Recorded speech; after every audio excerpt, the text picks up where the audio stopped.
Myth. JMYTH has his own lane. Yeah, we got another legend in the fucking building. Hades.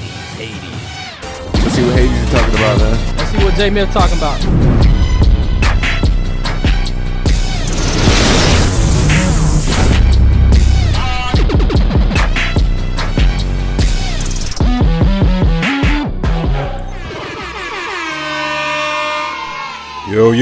Yo, what's good?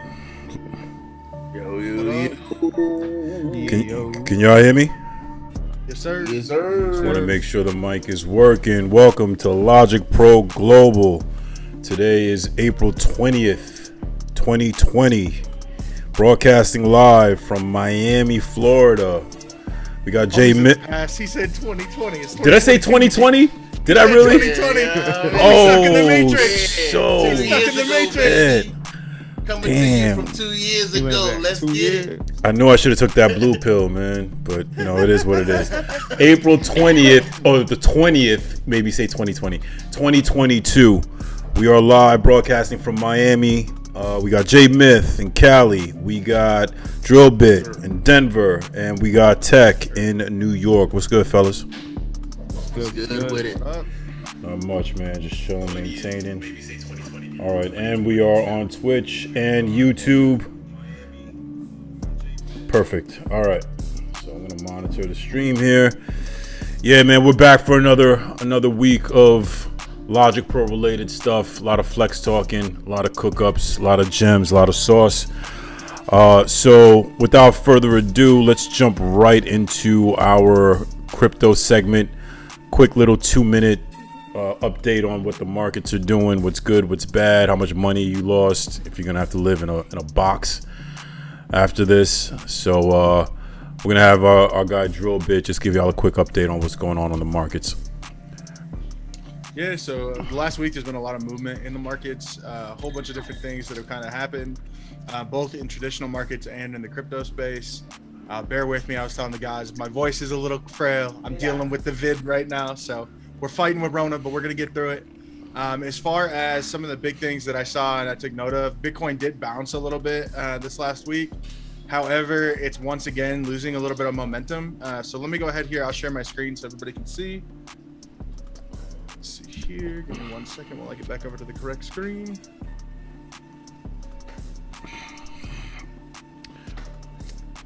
Word. I had a booger on my nose and nobody said nothing. That's what we doing. All right. That's what we doing.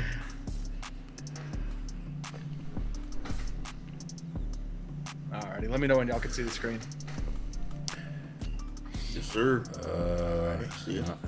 I don't see it yet. Un momento, por favor. Just let me know when it comes up on your end. In Nueva York, sponsored by Budweiser, king of beers. All right, let's do it. Budweiser. So if we're looking at this 20-day, we're still below our 20-day moving average. So obviously, I still think we're going to retest this 42.5 at some point. Here, you'll notice that last time that we crossed that 20-day average was back here, which was around the 5th, and it was on a downtrend. We cracked the bottom of the 20-day channel, and it immediately rebounded. As we talked about before, if we want to take a little bit better look into that, we can go out to the 50. We're still under in the 50, which tells me we still have room to grow. And then if we're going to go out even further, let's go out to our 100 moving. You'll notice that we are just over the 100-day moving average. What that tells me is that we're kind of hitting that stability point where it's like going to make up its mind again. As I mentioned before, when we talked previously, you can see when we got close to this line here, it met a lot of resistance and fell, tried it again, fell, ran it again, fell, and then really did break out. Notice the second that the breakout happened, all the people that were buying back in here for the most part, they cashed out when it hit the top of the 100-day moving channel, and now we're back to being kind of just fair market price on it. So realistically, if you're buying for a buy and hold, you're looking at doing say a 2, 3, or a 6-month play. I think that Bitcoin's still decently priced right now, especially given if we have a breakout summer. Like usually Bitcoin, if it's going to run, it runs usually like midsummer. If we have another breakout, like where it tries to retest up here, I mean, you're not going to feel too bad if you didn't buy in at 39 and you bought in at 41 if the price retests 67. Where you'll get burned right now because you don't know what the deciding factor is, it could hit here again and hit all the resistance. I mean, look how many times we've hit resistance. We hit it on the 12th. We hit it. We had resistance here on the 18th of last month, the 20th of last month. There was pretty good resistance on the 8th. There was pretty good resistance back on the 28th. So it's like every time we've tested this 100-day moving average point here, this middle point, every time we've tested it, it's kind of wanted to go back down a little bit lately. There has been some instances where we've had a breakout, but if you look, the last time we had a breakout like that was when it really broke out. Yeah, I think over the weekend I saw it at like 39 at one point. I thought it was going to dip even further. Yeah, we got 39.5, 39.9, 39.7. So realistically, if you were going to go in and you're going to set like a buying price right now, you could probably, if you're patient, you could probably catch some more 39 buys in the next week and a half or so. Now, I will say, like I've mentioned in Myth as well, everybody should be using dollar cost averaging. Like I wouldn't just go YOLO every bit of it into the market right now, especially because we are at a point where it could just as easily as we talked about it, you could retest 37. And then you're going to feel like a clown if you threw the whole bag at it at 39. Whereas if you wait and you try to buy a little at 39, give it a couple days, maybe you catch them at 40 even instead of 39, then you catch one at 39, and then you catch another buy all of a sudden at 37. You kept some of your bag on the sideline to go back in at a better price. So by doing that, you average out the cost of all those 4 purchases, and you'll get a better average on where the market's actually fluctuating. Whereas if you threw it all in here, for example, then you felt like a king here. But if you threw it all in here, you're still kicking yourself, right? If we would have waited 4 days in between our buys, 25% of it would have been bought in at 46,000. 25% would have been at 42. You'd have got some at 39, and if you bought today, you'd have got 41. All those averaged together is a hell of a lot better than YOLOing in everything at 46. At one time, yeah. Right. The other one that I watched this last week and that I've been quite happy with, that I've been playing with quite a bit, as I've mentioned on previous streams, if you just want to play and you want to play in like what I call the more risky environment, the more volatile stock, or not stock, but crypto, that is a little bit lower value. This is a project that I actually think has really solid fundamentals and they solve a problem. You'll notice they are under the 100-day moving average. When they had all the hype train and they started breaking records that Visa had previously set for clearing transactions and things, that's when you saw this spike here. The hype train has died down a little as their developers have gotten back to work. As like I said, this next bull cycle comes out and the news articles start hitting, I very much think that this is going to go back and retest $2.50 to $3 probably, meaning you could pretty easily over the next 6 to 12 months, more than likely double your bag. That's what's up. Nice. And the nice thing here that I like about something like this, if you are not as risk adverse, or even if you just want to use like a portion of your portfolio, for example, and put it into something that is a little bit more risky, with great risk can come great reward. So let's say it does have another breakout like this, because this is a brand new project, by the way. This is not something that's been around as long as Bitcoin. So it's like they're still adding people. And the other cool thing that a lot of people don't realize, the executives that used to work for Google, who were responsible for creating YouTube as we know it today, this platform we're currently on, yeah, they just left Google and now work at this company. That tells me that when Web3 hits, they're going to have one of the most capable development teams probably in the game, right? Yeah. Now add in the fact that the way that their system is set up, they can tackle the transaction side of it, as well as like all the congestion on the network and the transaction stuff. But then on top of that, you have all of these people who are from creative backgrounds and creative ventures that I think have the ability to easily, if not go way, way higher than this, I think within the next 6 to 12 months, we'll retest 250 on this guy. So hold up. When did this happen? When did they leave? The executive from Google, this is back probably 2-3 months ago. One of them left, and then they got another gentleman like 2-3 weeks ago for a big exec that was with Facebook and now is with them. So they've scalped some talent from some top tier tech companies. So both are at Polygon right now. Yeah. So when do you, in your opinion, when do you foresee this 1.4 hike up to something ridiculous, and how much do you think? I mean, it could be a little while because, like I said, you got to wait on the next bull cycle. These are altcoins. They're not. Oh, gonna well, move yeah, we're until talking we're talking like at least another year, right? we're talking probably 3. If you 3 to 6 months. I'm a dirty dog, so I've been down in here in these worlds. Hold on. I've been playing this shit for a while. So we're starting to get back into an area where I'll start watching it again. For a while, as you can see, it's been way out of this. Yeah. I wouldn't buy if you're looking to buy in on this because of how volatile it is. I would wait until we dip below this midpoint here on the 20-day, just because you're gonna retest something down in this area on it, and you'll get a better price. Like I said, if you dollar cost average into it too, you're still gonna secure a better bag. As far as going up wise from here, I think you could see from like where it is right here at the 142. I think we could easily get back up into like, you know, let me get out of the day chart here. Let me get back up to the max view for it. I think that very easily here, midsummer, so probably I'm thinking like July, August-ish, provided we don't go to World War III, nothing crazy happens, we don't end up with COVID-5 or some shit going on. If things start kind of coming back, and you got to think we have an election cycle that's coming up. So with that, anytime that there's going to be runoffs for seats and things like that in any kind of political office, you're gonna have people on both sides trying to sway markets and trying to, you know, they want to make things look good, right? Yeah. You want to get reelected and the markets are all taking a shit. It's really hard to make a pitch that, hey, I'm your guy. Whereas if all of a sudden elections come around and we're back up in this territory, there's not much to say.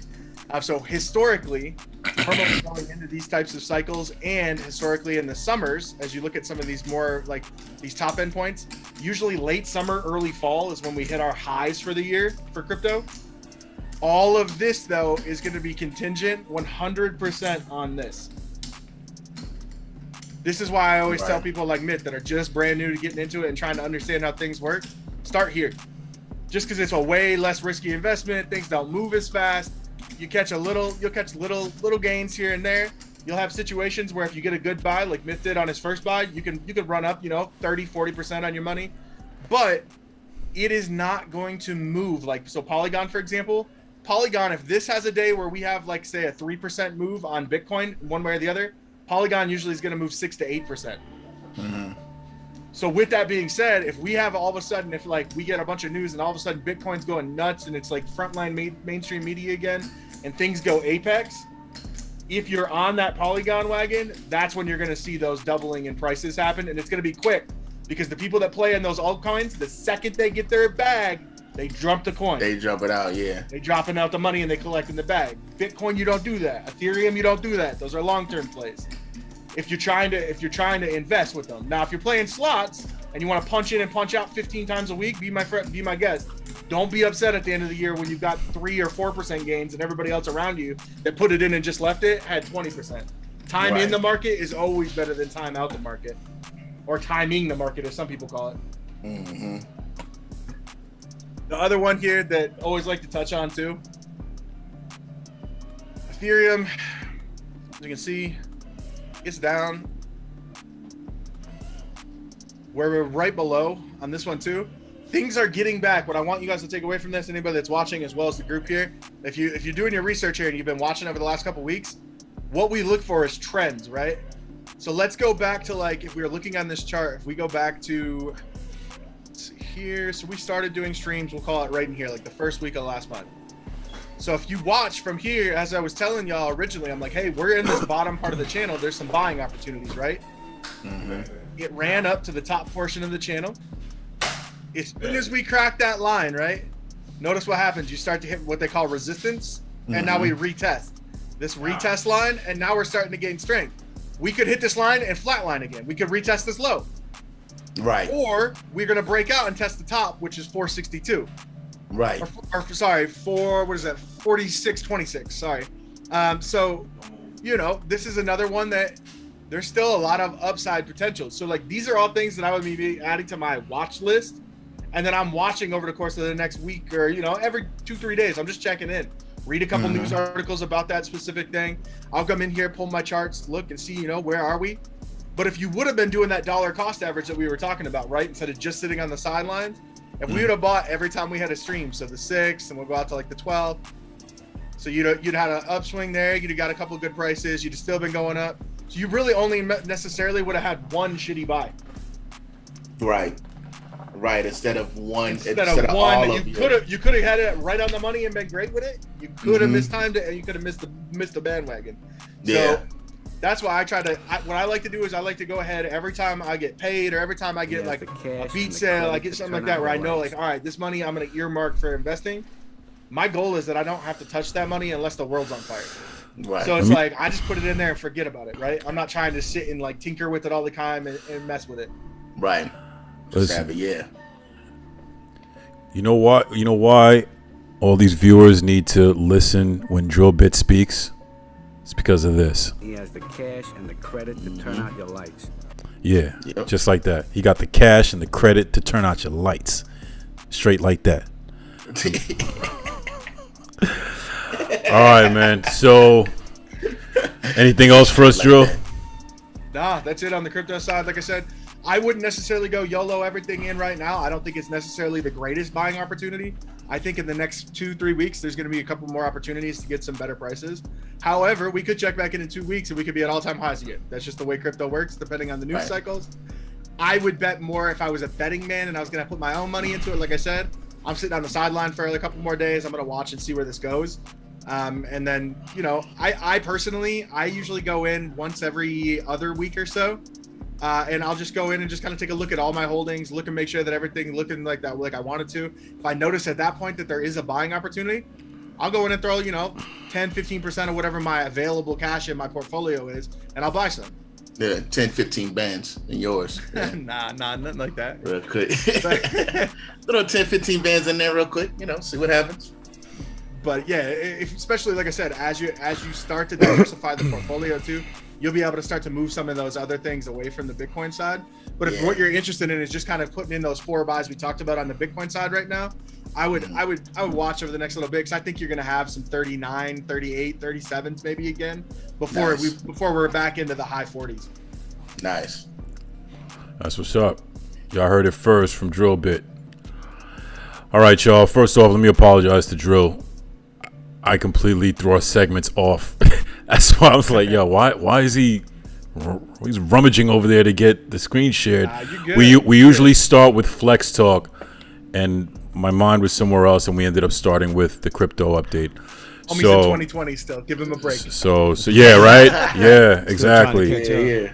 So he got some flexing in the holster, so you know what I mean, he got a little bit discombobulated. To be honest with you, I was debating if I want to cook up or not and deal with the template right now, but I didn't get to strip it or anything. But I'd like to do something. I mean, thanks to Myth, he's been cooking. I mean, Myth and Drill, they've been cooking for the past couple weeks. I mean, I don't know if I can wait any longer for this computer, man. I mean, so I want to give it a shot, and if it lags, then you know we'll move on and pass the baton to you guys. But I want to try. Set up the flex. I want to try it. I want to try it. I want to try it at least. And y'all noticed I'm here, right? Today's the 20th. I'm here. The future flex. Oh, yeah, exactly. Time travel flex. I'm gonna just go ahead and attempt to cook up. Yeah. Because I know next week I'm gonna be cooking up at the speed of light. But before we do the cook up segment, let's talk a little bit about something. 2 topics I want to discuss.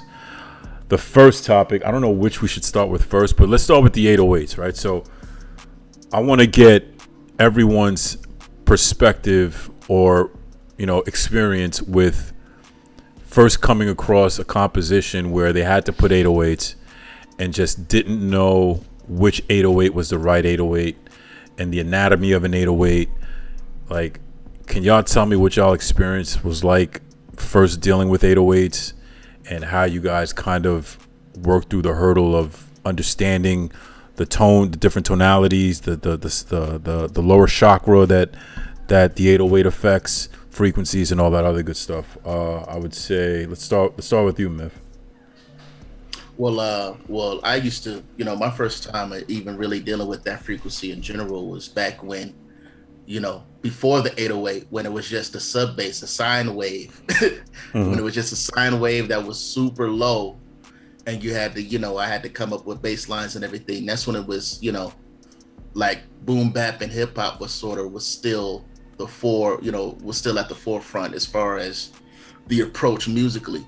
So I was always, I always enjoyed like, people like DJ Scratch, Knots, you know what I mean? Those people who were using sub basses and sine waves on the low end to, to conduct their bass lines and everything like that. And I was doing that.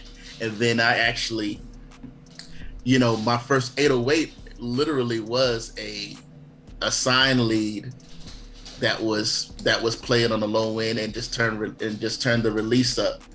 So actually, a extended 808. My first 808 was basically a sine wave with the release turned up, pretty much.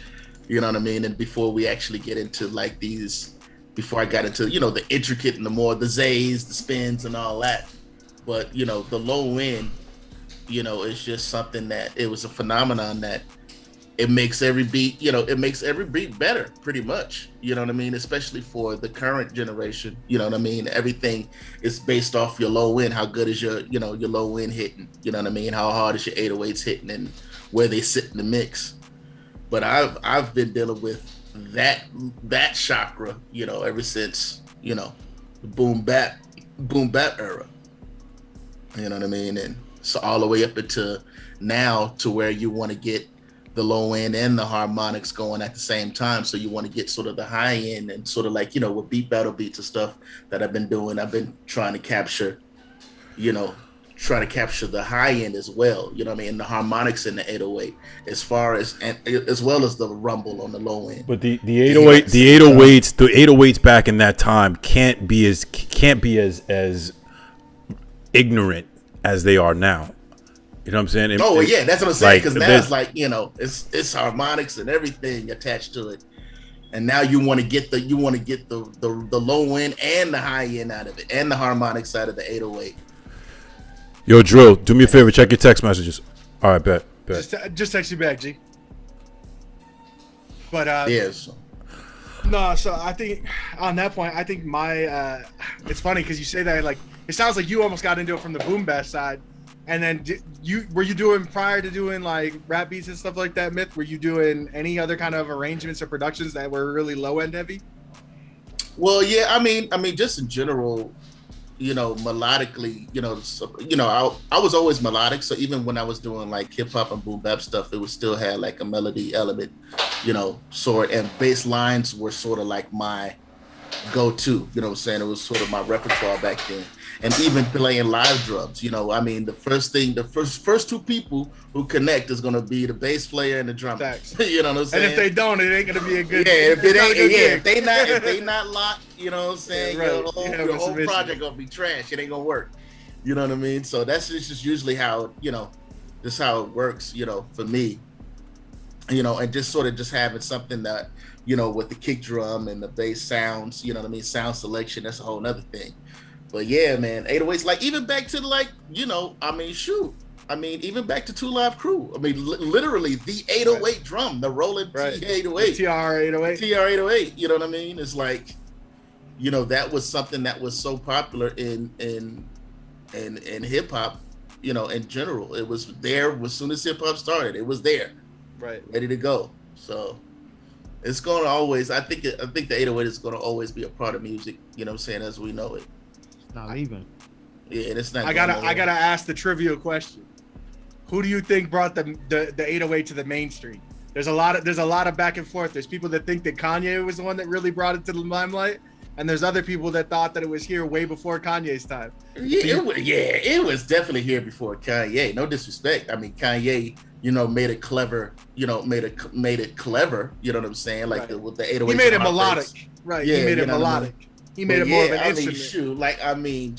Two Live Crew. That's the first time you heard 808s in music? You know what I'm saying? Like Two Live Crew, Mantronics, you know what I'm saying? I mean, it was a whole lot of 808s going on. Master Ace, it was a whole bunch of 808s going on way before Kanye was even thought of being born. Right. You know what I'm saying? I mean, I've always thought that too. I've always been like, I can find you a lot of examples of 808s in music. That's like when people say, that's like when people are like, oh, who T-Pain's the one that came up with auto-tune. Like Yeah, I right. could take you back and show you records with Cher and other singers that were using auto-tune way before T-Pain. Exactly, right. Well, let's go all the way back and just go to Roger Troutman using Talkbox. You know what I'm saying? Right, same Get the concept. same It's before effect. its time. Right. Yeah, you know what I'm saying? So, I mean, it's always been around. I mean, shoot. Even Bomb Squad, like even when the break beats were being played, you would still have, you know, the 808 underneath, you know, nothing but a G thing. Look at Dr. Dre. Yeah. You know what I'm saying? The sample, you know what I'm saying, had the drums going, but still had, when you listen to that record on big speakers, the 808 is still underneath going crazy. Right. That joint is knocking stupid. You know what I'm saying? Which is part of the reason that record's still so legendary. Yeah, exactly. Well, you know, I mean, Dre, everything Dre do is, you know, everything he touches pretty much. Right, but that magic you're describing is exactly him. You know what I mean? That wasn't necessarily the cool thing to do back in the day, but he was doing it because it sounded right. And gave was it that layering. vibe. It was right. live bass. You know what I'm saying? It was live bass, do do do do do do do do, but still underneath the 808 was still going boom, boom, boom on them downbeats. Boom, boom, yeah, boom, boom, boom, boom, do do do do. So, I mean, just mixing wise and just what an 808 brings to, you know, your mix, and like you said, like we were saying earlier, like your lower chakra, what it brings to the overall vibe and feeling. You know what I'm saying? The foundation. You know, sometimes you know, sometimes the 808 is, I mean, too much 808. There is a such thing. You know what I'm saying? Oh, for sure. There is a such thing as too much 808 too, because Eat it's up sort all of your like headroom. Exactly. And then things don't become, you know, when things start not becoming as musical as they used to be, then it's a problem. You know what I'm saying? Like, you still want to use the 808 in a musical way, and not just tasteful. for a frequency way. Yeah, you know what I'm saying? What about you, no, Tech? What was the first time on your side you remember hearing like 808 heavy music and things like that? Now, I'm gonna be the same with Myth there. Definitely Two Live Crew, man. Yeah. Two Live Crew came out with, and it was just a different sound, especially up here in New York. Hearing that Miami sound, it definitely made things and parties a lot more interesting, you know? Yep. But and then when you do hear it on a heavy club Big system, right? Yo, it's a different experience. Yep. It's a different experience. So yeah, that's what I could agree with him on that one. Man, shoot, man. Like, shoot, twerking wouldn't be twerking if it wasn't for the 808. You know what I'm saying? Straight up. The 808 started that whole twerking. The 808 ushered in twerking. And a lot of accidental children. Exactly. 808 was a direct correlation to population growth. Yep. Facts. Dude, soon as you're doom doom doom doom doom doom it's a rap. Doom doom doom doom. Just Like, remember, y'all remember back in the day, and it's some areas it's still kind of a thing now, but it's not as prevalent. I grew up, like I said, just outside of Detroit, and I remember for a while when everybody would have like the Buicks, and they'd have like 212s or 210s in the back of them. Oh, and the damn license plate be like brrr, brrr, every time the 808 hit. Sound like bolts were falling off that motherfucker. Facts. Man, I still see them in 215s in the back of them old caddies, bro. Yeah. Fucking the latch on the hood is just warping basically. No, from yeah, all the exactly. side wave. See the rust falling off when they at the stop sign. Right. Crazy, man. Facts. That's where I remember when I was a kid. Before I was even into music production, anything like that. I just remember hearing that. I just remember, goofy as it was, man, that shit's cool. I want to be I want to be obnoxious like that. Like that shit's wild. You weren't gonna have It's sort of like, you know, I mean, a system was relevant before rims were. Like, you weren't even gonna have, you know, you weren't gonna have a ride unless you had a system. Exactly. You know what I'm saying? If you had the Pioneer, yo, you could have had the right. Yeah, folks making their own boxes. Could have had the most jacked up ride, but if your system was on point, you was the man for that time. Yep, absolutely. Yeah, no, yeah. I mean, even before rims was popular, you know what I'm saying? You needed the system, and then they added the rims to it. Like, if you had a system and rims, you kill it. Now add in some 36s instead of some normal rims. You got it sitting nice and high. Oh yeah. Apple paint. Oh no, yeah, no. That's that. You gotta hop in and hop out of your whip. Yeah, especially down there in Miami, down there in Florida. You know what I mean? In Atlanta, that area. You know what I mean? They started that whole 36s. Yeah. You know what I'm saying? I remember out here, you know, we would be hype on. Well, actually, Y'all had the First, we spoke would be- rims. That was yeah, the big thing out that spoke, way. yeah, the spokes, 15s. that West Coast. Yeah, yep. Yeah, on Small wheel the with the white flawless, yeah. With the Yep. white walls. Just with the airdrops, it's dropping down with the airbag. Yep, exactly. Yep, with the hydraulics and everything. And then, then the 20s. Then it was all about the dubs. Like. Oh it was yeah, I all remember that. about The dub came out. It was all about Yeah. that for a while there. It's all But yeah, about that was my first introduction to like bass heavy music because it was like everybody back in the day. Like even when you were in high school, you had people that were like you said, their car was worth less than the sub speakers they had put in the trunk. Like Yeah, facts. But I just remember Facts. riding around with a bunch of homies before I was even big into hip hop or rap or anything. It was like every song was just a whole car would shake. And I just Yep. remember being like, "Oh, this is cool. This is obnoxious. Yep. I like it." Yes, sir. No, that was the first thing. The first thing you would get was a system. So as soon as you get a car, you know what I mean, and get your speakers, get the amp, make sure that you got a powerful enough amp. Right? You know what I mean? You good You'd to have go. that speaker cable run all over Timbuktu in the back of your car. Right, It'd be a yeah. complete fire hazard going down the road, Yep. but at least your shit was knocking. It sound Facts. Yeah, exactly. good. Pull up next to people on the street, they looking at you like you just shaking your head like, yeah, what? I know you feeling it, grandma. I know you feeling it. I know you feeling the grams. Turn down all that racket. Can't hear you. Yeah. Guess So that's who's real. Bizak? All right. Go ahead and flex. Go ahead. Yo, sorry about that. I had an emergency I had to tend to. Y'all went through y'all 808 experiences. I got to hear Miss, but I didn't hear everyone else's. But as far as mine, I've always struggled with 808s up until maybe last year. I'm pretty sure I've lost some sort of hearing on both sides of my ears, because growing up as a kid, I always had like 1,000-watt sub in the back of the hoopty. That's what we were just talking You know what I mean? about. Like blasting, No reason. yeah, for no reason, blasting Mob D. As a matter of fact, most of my ear damage comes from being in Tech's car, because Tech had the super system with the super subs. You know what I'm saying? But I've always But loved. nah. What was But that? hold up. Before you blame me for your hair loss, my baseline was set properly, man. No, It yeah, no, wasn't no, for sure, outrageous, for sure. Like, these cats were dope. My baseline was set properly, man. You was comfortable. going Oh no, out for the sure. car. It That's what wasn't. always It wasn't a ridiculous setup. Like, a ridiculous setup when the trunk and the license plate are rattling for no apparent reason. Like, there's just Right.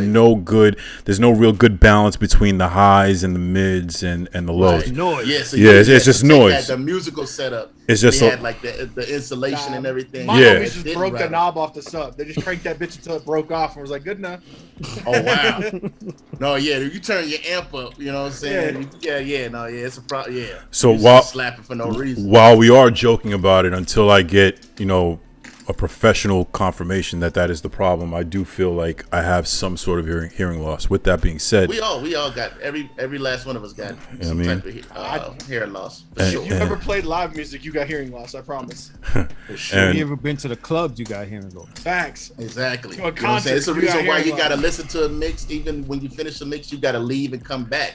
You know what I'm saying? next That's day. because Ear they fatigue. hearing loss. Really, give it Ear the next You know what day. I'm saying? You gotta come Facts. back to really see. Come all back right, fresh. What are the levels for real? For real. and You know what I'm the saying? so 808s was always a problem for me. At least picking out the best ones. The patterns, keeping it in key wasn't always an issue. Wasn't really an issue. It was really picking the right 808. And I think I gotta thank TB. Shout out to TB. His beat critiques and all that stuff kind of, got me to a point where I can understand, what a good 808 is for a track, what isn't. The lower chakra of of the body that the 808 affects. But most recently, I've let go of trusting my ear, because I can't trust my ear when it comes to that, and I have more of a visual aid now. But even with the visual aid, I might see the pattern and the waveform and say, yeah, this is a good 808, and then when I play it, it's not. But at least I have a little bit of an edge and an extra resource versus just having my ears, which I can't really depend on. And it was Right. like Now, ladies and gentlemen, do know, please realize that this is a backhanded flex that Hades tends to do often. Wait. This You is give them a minute. This Give him a minute. It's about to come backhanded around. flex. It's Know what about I'm to saying? come around. He's setting up It's a He's slow draw. alley-ooping himself. He's slow drawing it. A flex right now. Send him You know what I'm saying? Because he basically just told you that his visual awareness for 808s is intact to where it supersedes his ear. So he can literally look at a waveform and know how it's going to sound for the mix and know if it's the proper sound for the track that he's working on. That So would, y'all gotta get used to Hades. Hades is a sneak flexor, we like to call. you know, with You know what I'm saying? with the superior DAW like Logic Pro, you ain't got no choice. Like this, Logic needs to be the industry standard. Point blank. Period. Absolutely. Shout out to all the FL users. We know a lot of them. A lot of dope ones as well. Yeah. We're happy you guys are starting to get some of the features we've been ranting and raving over for the last 5 years. That's the next topic. Did we even discuss that Good yet? luck with FL keys, guys. No, not yet. We ain't get there yet. Okay, but I mean, long story short, that 808s, I think even sound selection was always a big problem for me. Like understanding music theory, what sounded good, what didn't sound good melodically. I've never really had a problem, but sound selection was always a problem. Sound selection is always probably takes up the most amount of time. I mean, for me, the most of the time is taken when you're picking sound. Sound selection it definitely takes up the most time for, you know, I mean, cooking a beat is nothing. You know what I'm saying? Everybody in here can cook up a beat in 5 minutes. You know what I mean? But the sound selection, and I mean, as it should be. I believe that sound selection should be where the most time, you know, should be taken as far as creating. You know, and I think it's kind of like your fingerprint on your productions too, right? Absolutely. It's like it's really truly your sonic footprint. So it's like Absolutely. everybody's gonna have a slightly different, like the way that you're gonna approach mixing down your 808, or that you're gonna blend sonically those frequencies might be different than I do, etc. And I think that it, by not just being, you know what I mean, so defaulted to preset sounds and things like that, and like really trying to make sure that the sound selection is unique, but not only unique to the beat, but unique to kind of like, you hear it in Miss beats all the time. It's like he has certain elements of the beats that carry through like in his productions, right? And it kind of gives him like a sonic fingerprint, if you will. So yeah, it's like, definitely. I think about it like that from a perspective as well. It's like not only does it matter if like the sonics work for this specific beat, but is there something that like otherwise you're just copying other people's flow and style, right? Exactly. You're never really being yourself. Right. So it's like that to me is like a big part of it as well. And like sound selection is like, no, that's huge. I might pick a sound that somebody else might not, but part of that is like I fuck with the sonic tone or like whatever else with it. And so it's like, I also will use that. And then it also helps when you have the superior DAW that has the best stock sounds available. Church, pass the offering. Huge. Pass the offering. That's huge. As a matter of fact, that was why I ended up going with Logic, because I knew that they 10 plus had gigs of sound. Yeah, Nuts. you know what I'm saying. Nuts. And that's it. And their synths, you know what I'm saying. Fire. Their They're synths not were like all top notch, powerful. And Yeah, then you they get added Alchemy. alchemy. And then when they added alchemy, it was a wrap. Game I'm like, over. oh, so I was gonna jump out the window. I was gonna jump out the window and say we should have a beat battle amongst ourselves using only Logic sounds, but I'd be shooting myself in the foot with Myth in the competition. I would win. I would win. Yo, he just shot you down. I would win. You know what I'm saying? Forget about shooting yourself in the all foot. Logic sounds. That's what I do. That's what I do. That's a fact. Say no more. Hold my beer. That's a fact. That's a fact. These I mean, snacks. can you even think of the last project where you didn't that you didn't use only Logic sounds? Because the last couple of cookups you've done, from what I could see, it was all been Logic. Yeah. Like the only project that would have a chance of existing without me literally using like a Logic sound would probably be something like a sample. Like if I sample something and I use the 808 from Kit or something like that, or a bass sound, but it's still a Logic sound is somewhere in there, even if it's even like in my tag or like, you know what I'm saying, like my transition effects and everything. It's still Logic somewhere in there. But the only thing that would have a chance of being something that I haven't used the actual Logic sound would be like a sample flip or something like that. Gotcha. Like so, if I'm so using that's like a myth break beat, flex like if I break beat, or like if I flip a sample, use a break beat, use an 808 from like someone else. Okay. You know what I'm saying? Maybe Yeah. something like that, Gotcha. or like my own sound or something that I created. Yeah, I still want to. flexing. I still want to. I've gone through some of the 808s that they updated in Logic, but I haven't really made a beat with it. I wanna make a beat with strictly Logic sounds. Actually, no, the hats and the snare and stuff weren't Logic in the 808, but everything else, the loops and everything, that the beat in the intro where CJ Beats is critiquing, that was all Logic's loops for the melody. Nice. Yeah. Flex. But I've never used like the drum synth. I really want to use the Sneaky drum flex. synth.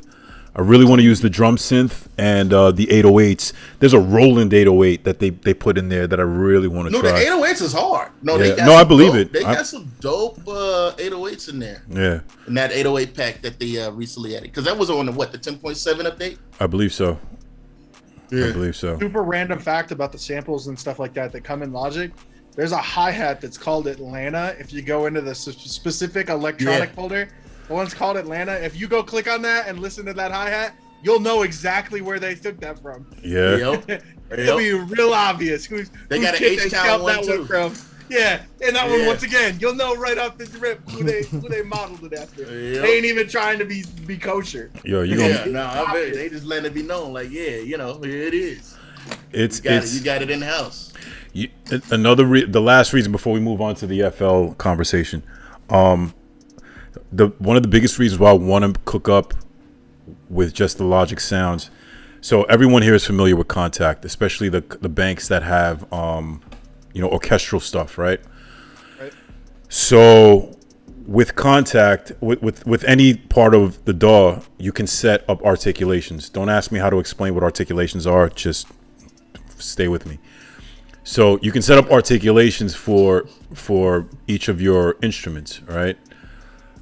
But you have to map all the articulation between Contact and Logic. And you have to do that the same with FL to Contact, Cubase to Contact, whatever, right? So you literally have to go into Contact and map all the articulation to the articulation within your DAW. Whereas the string synth, the flute synth, all the synth modules that are built into Logic already have the mapping predefined, right? So if you wanted to use the articulation, you just click on it and go, versus having to map it, because it's an external VST. So that's one of the biggest reasons, because I really want to get my articulation game up.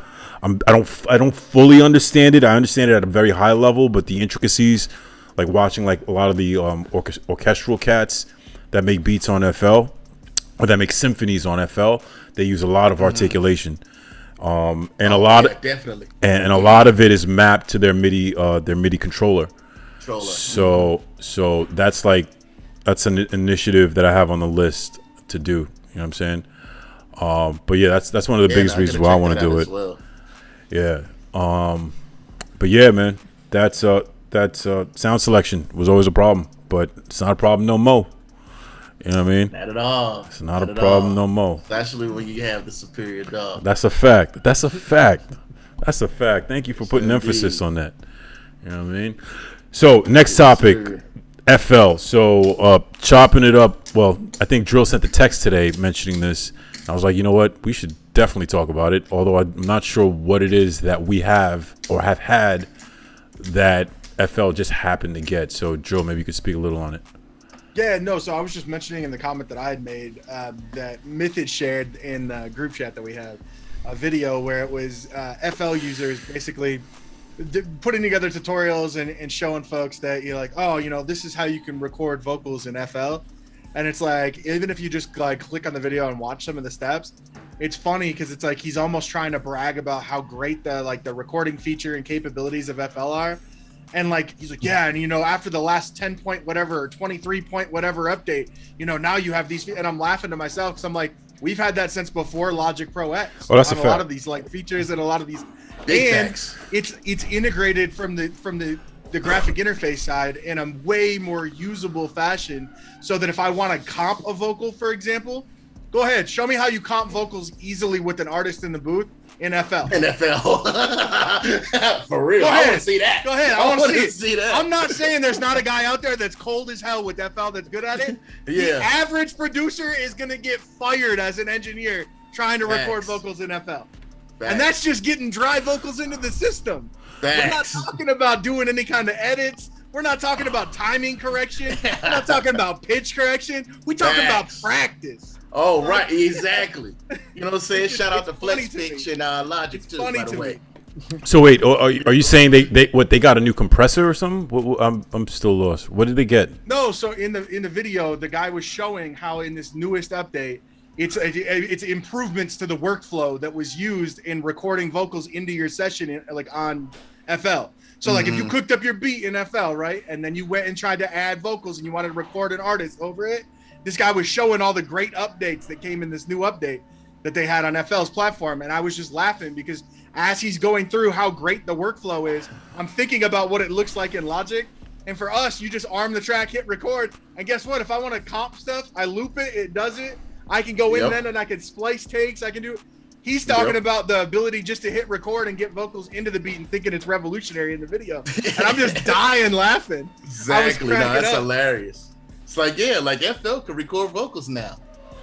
Yeah, he's like, we can do that now. And I'm like, thanks. It's 2022. We've been able to do that since 08.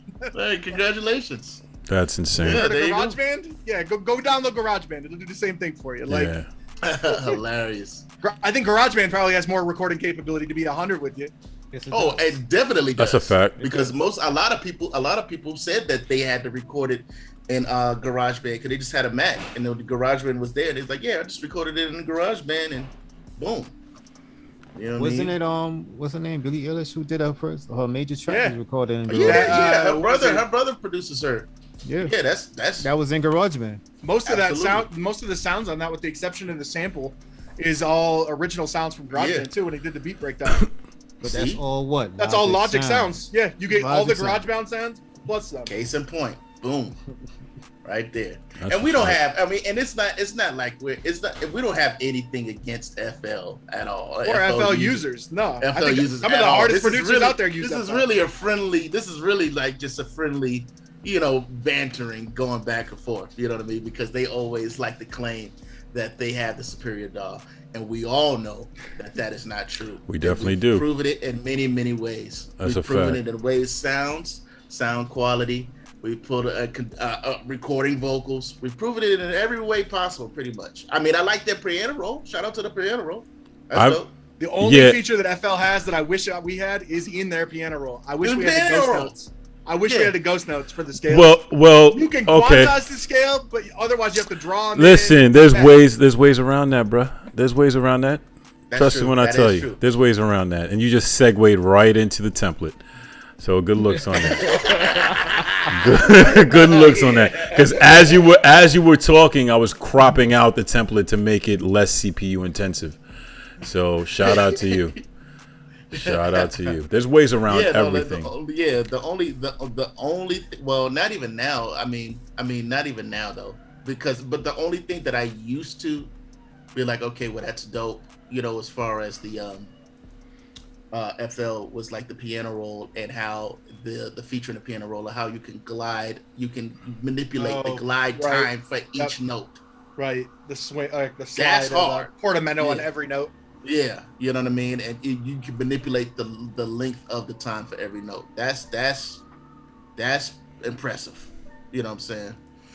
But I That's it. think for sure what I give FL hands down is the piano roll functionality. For whatever reason, the notes just snap into place. Even if you seem like you're off where you want it to click, Right, it there, clicks the yeah, note yeah. there. However, Logic is just as efficient. But what people don't know is that in the piano roll, there's also a snap function similar to the snap function at the top.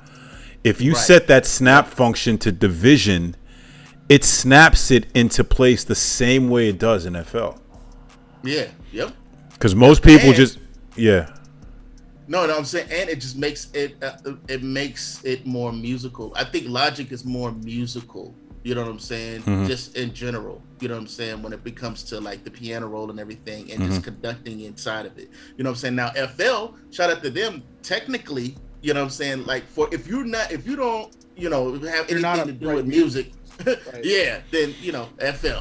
You know what I'm saying? But if you have somewhat of a musical background and you want to be more musically expressive, Logic is just the way write me a score in FL. Go ahead and write me a Yo, well, let me stop.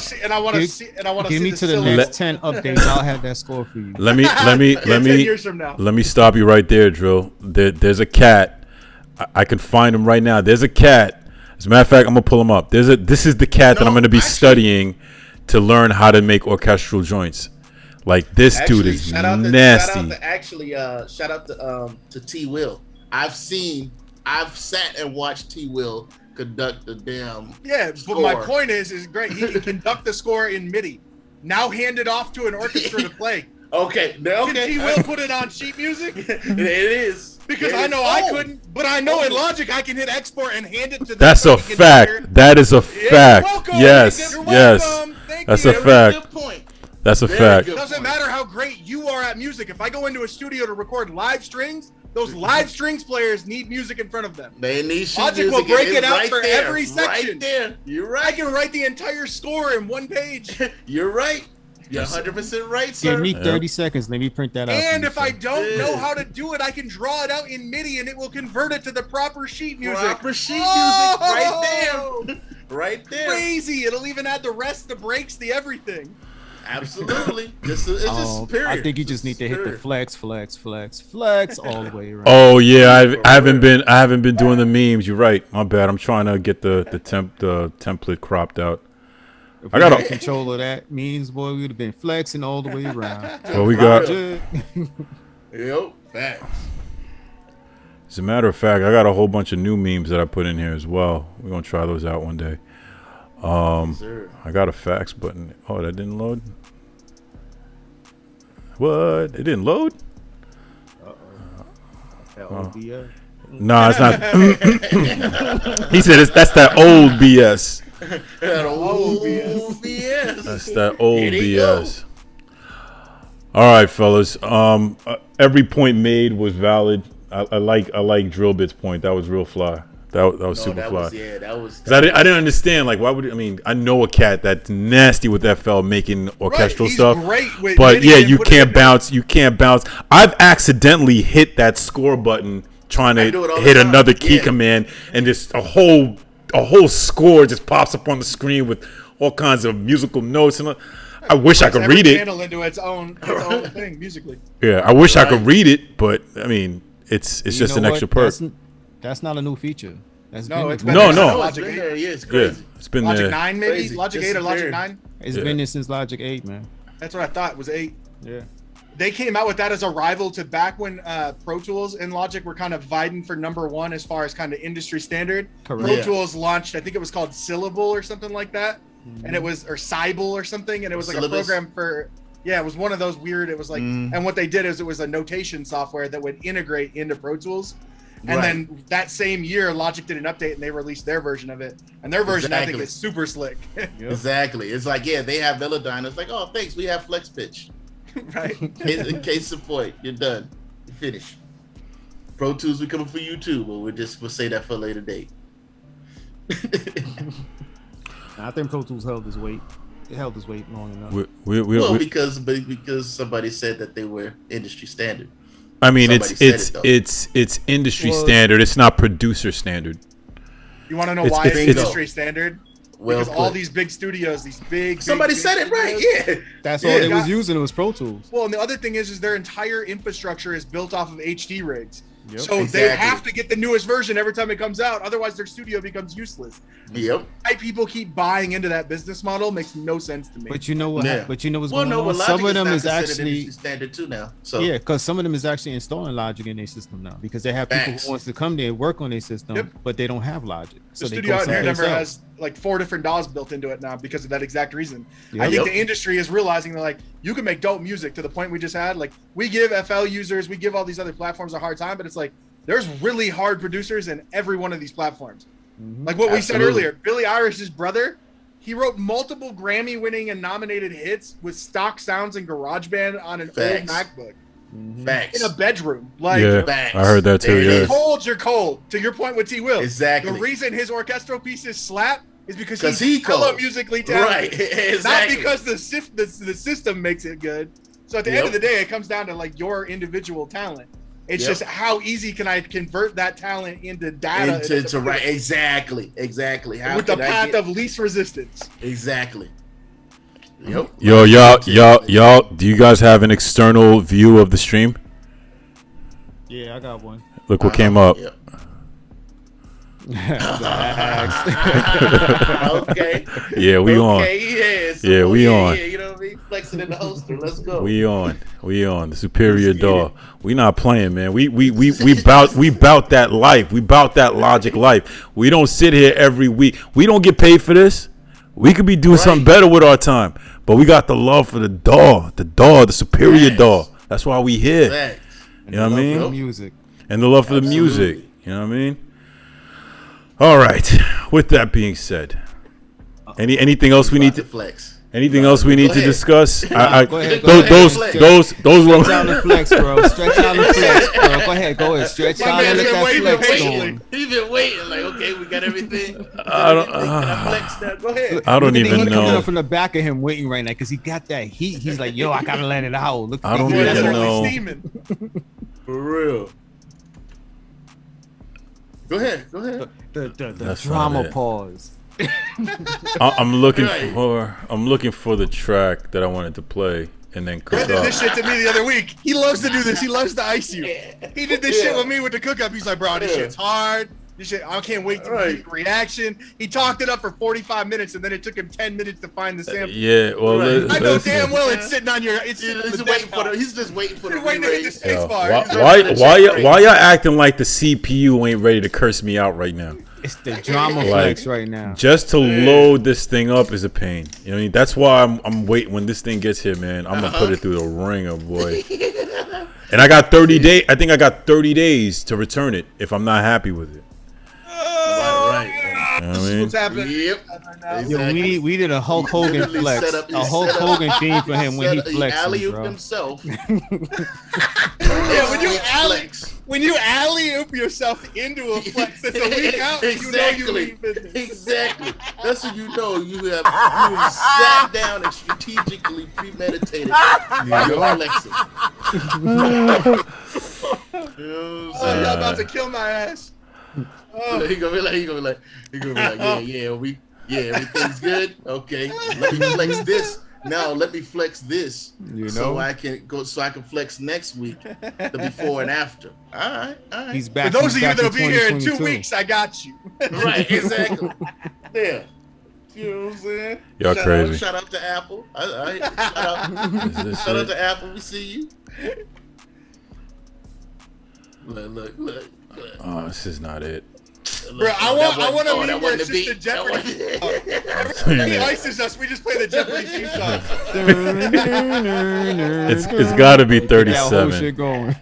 I'm gonna. Look, he's showing out. He's throwing out numbers Hold on. now. I It's gotta- gotta be 37. It's got to be 37. It's gotta be 37. No, It it's went 36. It's 35 or 36. It's Okay. 36. It's 36. Nah, because I sent these joints to my brother today, man, to get his feedback on the mix. So 37s for the next week, Future Flex.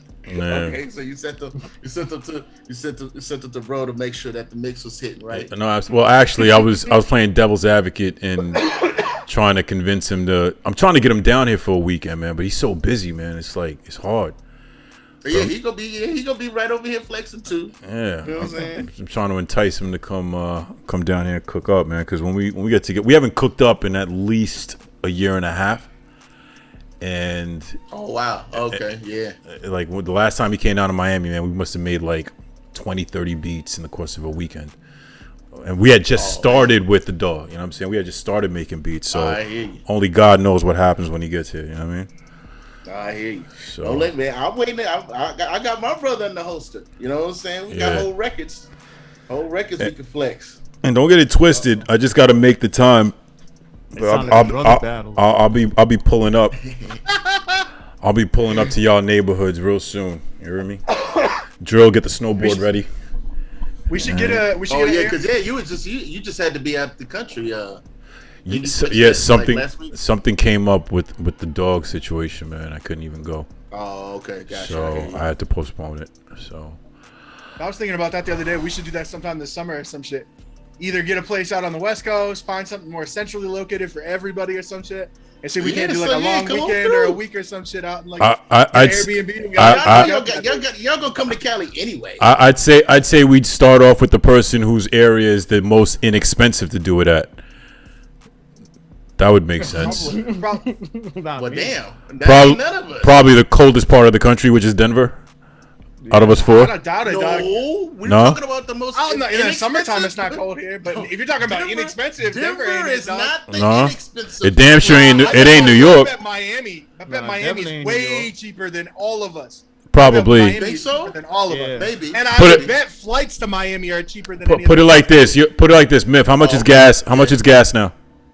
611. Oh, God damn. Yeah. Okay. Welcome to Cali, baby. Wow. But yeah, 609, 611. It's like four. But that's at Shell though. That's at Shell. Well, that's all I get. I think is it's Shell. like 595, something like that.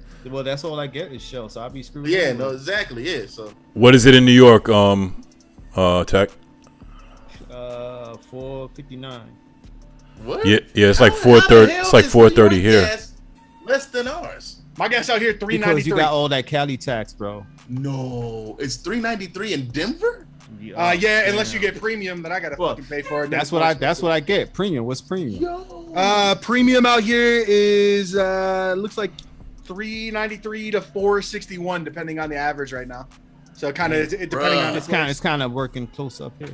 Oh well, yeah, but Denver is close to North Dakota and everything where they have those reserves and everything. Except for a lot of that oil, I think comes from the Gulf. I think a lot of the refineries are down by Memphis and around the Gulf, like Houston and those areas. Yeah, that's where they mostly come. Well, with BP and all that, yeah, they're down Yeah, there. they pump it up in North Dakota, but they pump it down south into these But refineries. didn't they recently? Because wasn't it like a time to where they had like a whole, like that whole thing, like people were actually going out there, moving out there to work. You know what I'm saying? Oh yeah, the Oil pipelines rigs. were big. Yeah. Yeah. They're making good money there for a while. That's Some of those crazy, people yeah. make a doctor's salary. Yeah, facts. That's crazy. I had some homies So, that dropped out of so high is school. Miami? So the Miami? I bet Miami least is where it's the expensive cheap. spot right now? I bet if you were to look like between Airbnb and like travel costs for those of us that don't live in Florida, I bet because of where we live, every one of us has a national hub for an airport. Miami is a national hub. It's Miami National Airport. You could fly just about any airport in the Right. country, a direct flight on a major airline into Miami. So I would bet you could probably get, and I think doesn't Southwest fly out of Miami? Yeah. that's all. Yeah. And that's a Southwest. win. If that's That's the a case, W. that's like a $50 ticket. Yeah, that's a dub. Yeah. So when would y'all when would if we entertain this idea, which I know we will, when do you think the best time would be to do that? I'm Late driving, summer or man. fall? Late summer, fall? Probably fall, right? Fall. Yeah, fall be hard. Like in All right. Miami, Like, fall be dope. yeah, because it's hot as hell during the summer. Because that's what I'm saying. That humidity and I I do ain't about humidity it. in Texas, dog. Like I'll it ain't melt. it. It's not I used to live down there, man. I didn't come outside. If I didn't have to work, I didn't come outside until after the Facts, sun yeah. went down, bro. And then when you Got walk it in Arizona, outside, you too. still sweating. As soon as you open the door, you just feel the sweat off Instant. the Instant. back. It's Nah, crazy. for real. Glasses all fog up and shit. Oh Need yeah, the fogger. Miami. Yeah, that'll be a good look. Yeah, fall, Miami. That'd be dope. But I'm driving down there. I ain't flying. Yeah, we know. That worked too. Oh well, yeah, It's too you close. driving I'm down not- from New York. Yeah, I ain't I'm fly- not flying. I'm not doing that drive. That's what. You want 4 What? days or something? You want to go 4 days. Nah. No, for me, from Denver, that's Oh, like from 4 you? days. Oh yeah, but that's a nice drive though, man. Hey, y'all look at the screen. I know. You saw what he brought up, right? Oh, he just launched it though. No warning. No warning. No Oh, warning. okay. Here Yo, it is. that was a Will Smith flex right there. Slap. Facts. No warning. Facts. Yeah, it's 31. It's 31 hours if I drive from here to Miami. It's 2,064 miles. At what speed? Yeah, though? exactly. That's assuming just highway speeds. I'm assuming because that's what Google pulled up for it. Meanwhile, I can get a. Okay, tech. All right. Tell I him can put get in a- check speed. I can get a flight from here to Miami way faster than Tech could drive. Thanks. For $160. You'd spend more than that in gas for me to drive. 160. The tickets Nah, to but Miami 160 160 round trip. Looks like round trip right now, according to Kayak, you can get them if you're booking out at least a month in advance. They start at 169. See, Let's go. See, you All right. understand? You understand, Joe? I put my right. baby in Eco Plus mode. Come on, I hit that limiter to 85. Let the car do its thing. See what I'm I ain't saying? wasting no gas Just at all saying, right this there, car, bro. This car go up ethanol. He said You know what I'm ethanol. saying? Yeah, I go. You know what I I'm put saying? half ethanol in there. I want to He put full Formula ethanol. One. Basically, has a Formula One joint that Flex. he can average one. Yeah, he's flexing right now. He can average 165 in that hole. You know what I'm saying? He's flexing. All right, let me flexing right now. let me just Go ahead, fix. press play. Go on to play. Nah, hold on. Let me just fix y'all camera real quick. Y'all look compressed. Y'all look like y'all been run through a compressor. We stressed Hey, out. look, Yeah, for real. the webcam's all squashed up. Where is the group windows? Is it this one? Yep, it's that one. Let's see. There we go. There we go. All right. So what's the first thing y'all notice about the template, man? What y'all notice, man? Do you notice the color? Oh, the color too. But this is the new setup for mimicked off of Pro Tools. On the left, Pro Tools has a collapsible section for all the tracks. And the reason why I put that in, actually, it started with you, Myth. Watching you have to, because of the way your template is set up and how you have all your sounds stacked in folders, but when you open it up, you got to scroll up, scroll down just to get to a certain point. With this side track screen, I don't have to do much scrolling, right? I just got to find what I need on the list, click on it, and it'll take me straight there. And then when I need to get back to that first position, just click on that next track and it'll take me right back up, versus going up and down the Okay, so you have your stacks over there on the left. Like those are all your stacks, so you can just go correct. So to wherever the stack is and then collapse it down. I'm gonna expand everything, right? So this is everything expanded. Yeah. Right? That's dope. And I'm still going. Right? This is everything expanded. So now let's just say I want to get back up to melodies, right? I just click on melody. Boom, I'm back to the top. I want to go back down to drum loops or transition tracks. Boom, transition tracks. If you add a track as you're doing your production, like if you just add a new track, does it automatically filter it to the correct spot on this as well? Yeah, It's within whatever you want. Right, because it's like a subfolder. It's a mirror. It's just it's a copy of the same screen. I just made it smaller and moved it to the side. You know what I'm saying? So you flex, yeah. So flex. that To let you know, our cameras are frozen. on Twitch. Yeah, On Twitch or I'm on Twitch. I'm looking at Twitch. I just turned mine off and turned it back on to see if it fixed it. No. Our cameras are frozen, but everything else is moving. all right, My stand by. camera's in Zoom. Yeah, it's frozen. In Zoom or on Twitch? In Zoom on Twitch. Yeah. So your camera, I'm seeing you move. But you got us frozen. But on us, our Zoom display on the Twitch is frozen. I see. All right, stand by. Let me see if I can fix that. I think when I moved the window by accident. Possibly, yeah. Because it looks like I'm still moving. Yeah, you're moving still. All right. Let me see if I can reload this then.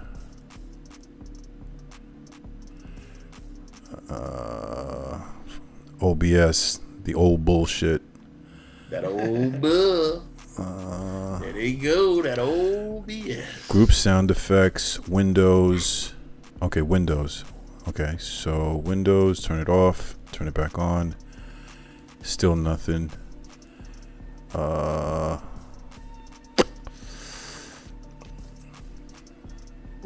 Okay.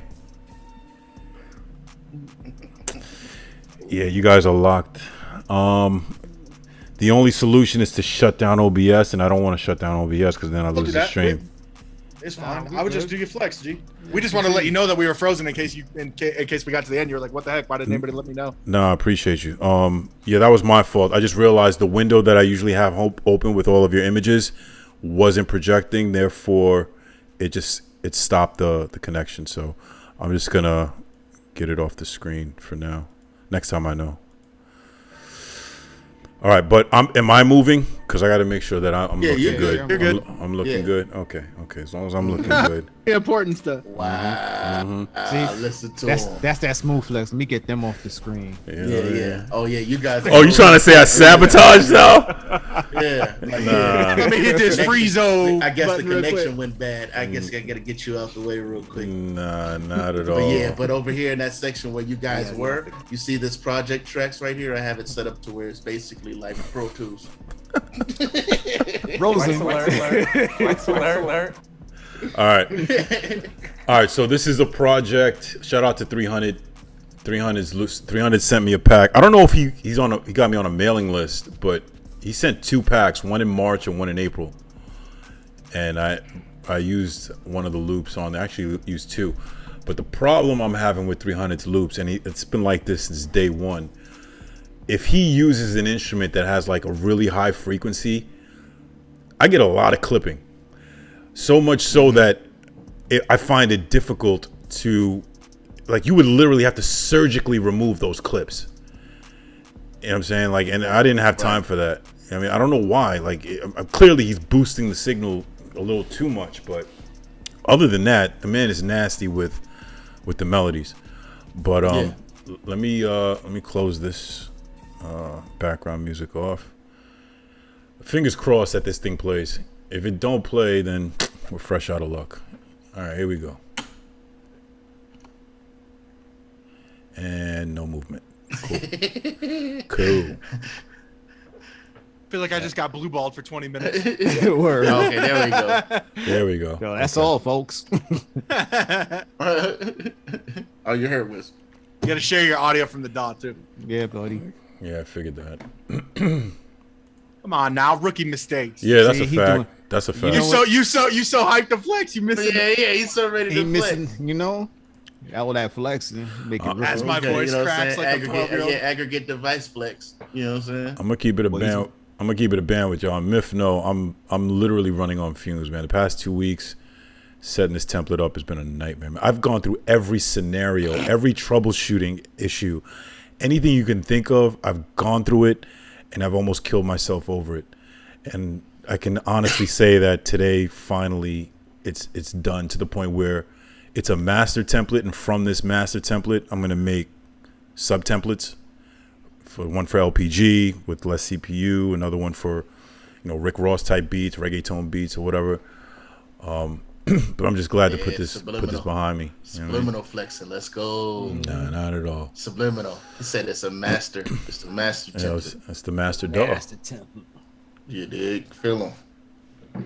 Let him cook. All right, here we go. Oh, damn! It even right there, right? Not even like it's like a division, a division before the beat starts. It crashes. But he usually go. You probably all right. Yeah. Yeah, I just want to make it Next time clear. you I just start. want to make it very clear to the viewers, especially the FL viewers. All right, Logic doesn't crash, and it's only doing it right now because I have this, OBS, and Zoom running at the same time, so it's extremely CPU intensive. If y'all try to do this on y'all Dell Latitudes, it'd laugh at you. All right, it would laugh at you and shut down. All right, so let's just keep that in mind. Most of y'all got 2 computers, one to run the stream, and then the other one to cook up. True. All right, so True. let me not Big call facts. a spade a spade. All right. Big facts. Okay. Come on, baby. Bring that CPU down. Yeah, come down. Once that 808 hit, though. That's it. Your 80s? Yes. Yes.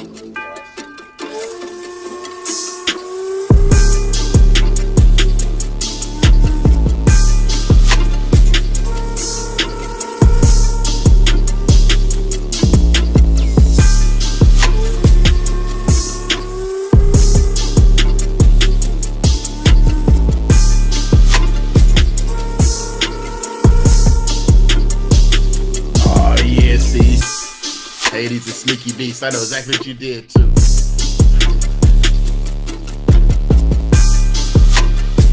Right, hard.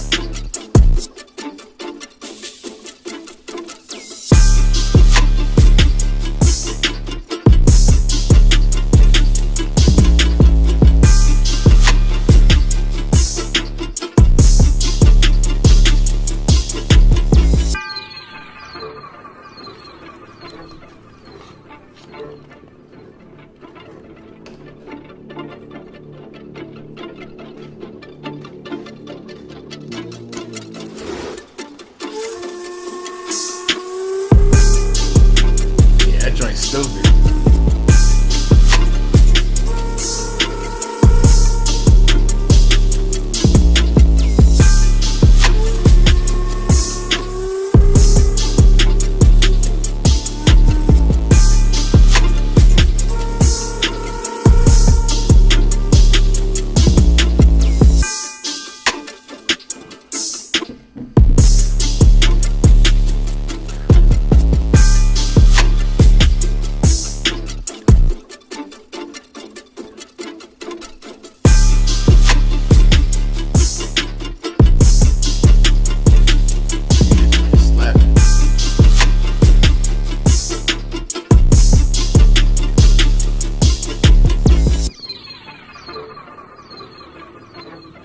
That nigga 300 is nasty with the samples, boy.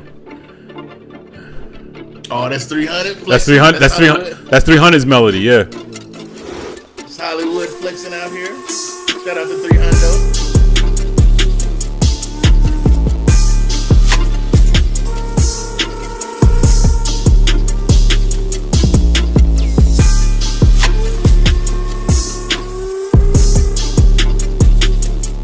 I know where that flute is from because I remember the conversation we had.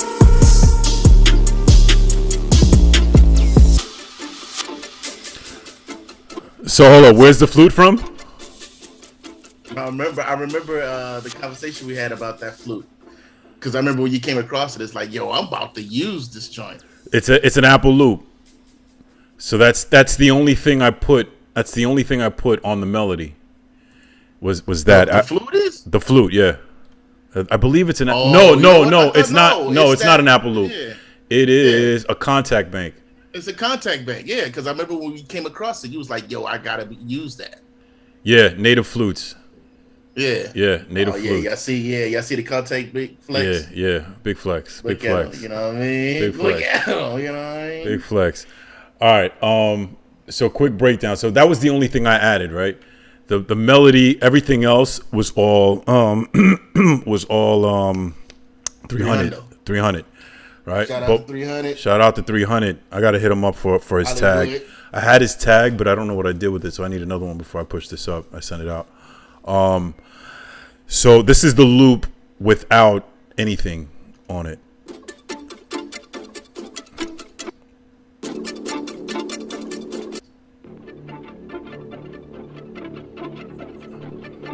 Hold up. This is. Oh, those are all the. Making all that goddamn noise. Right. So that's just the regular loop. So what I did is I added halftime, and I think I put it at half the speed or at 1 bar, and then I made a copy of each with one panning to the left at -7 semitones, and then the other one to the right at 12 semitones, -12. Oh no, plus 12. So it was up an octave on the right, and then it was down. Right, and you're playing like the fifth. You're playing the fifth on the left. Yeah. So if I just play these three.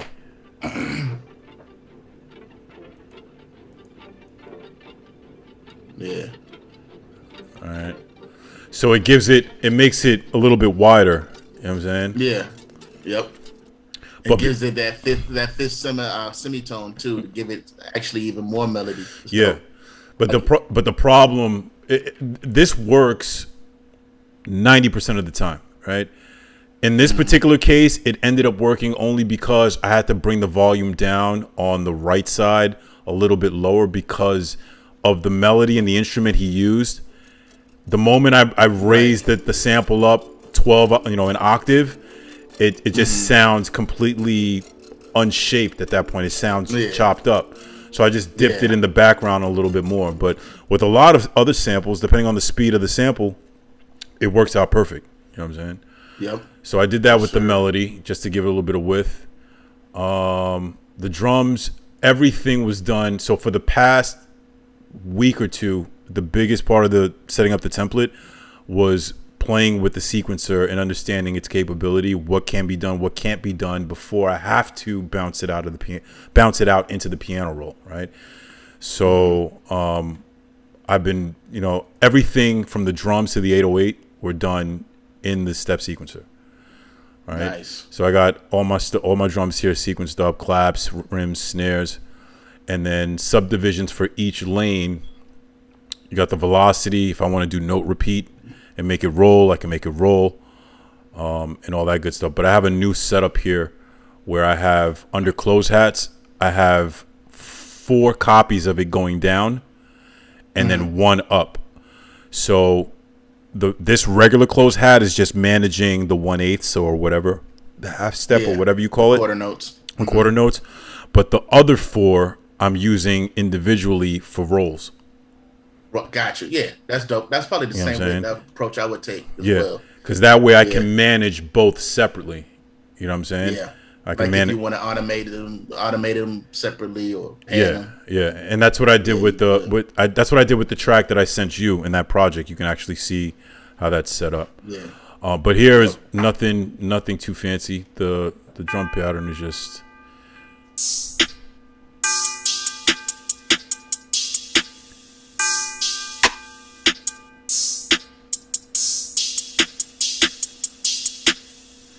Nothing too spectacular there, but in the first one, I did rim shot into the snare. Okay, I see what you're doing. But for the I don't think you can see it here. For the was it the hi-hats? For the hi-hats, I did a a myth. I took some of myth sauce, so I added a sample delay to give it a little bit of spread. But I tried something that actually worked, and it's in the new template. I added a second sample delay, but I bust the second one, right? So the second one is on bus 28. So I have the one on the bus delaying on the left at 40, and then I have the one on the right delaying at 40.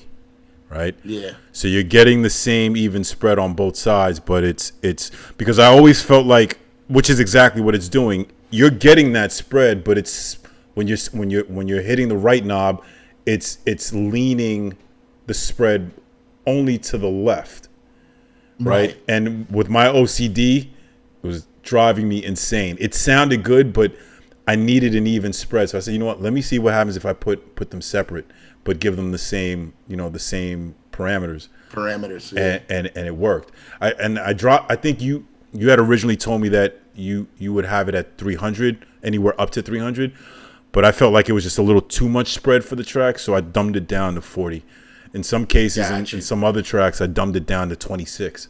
So I guess it's kind of situational because even after the composition is done, I still have an imager on the mix bus, and then I have the fab filter on the stereo out that also has a widening effect on it while it's limiting the sound. So so I didn't want to give it too much. I didn't want to give it too much sample delay.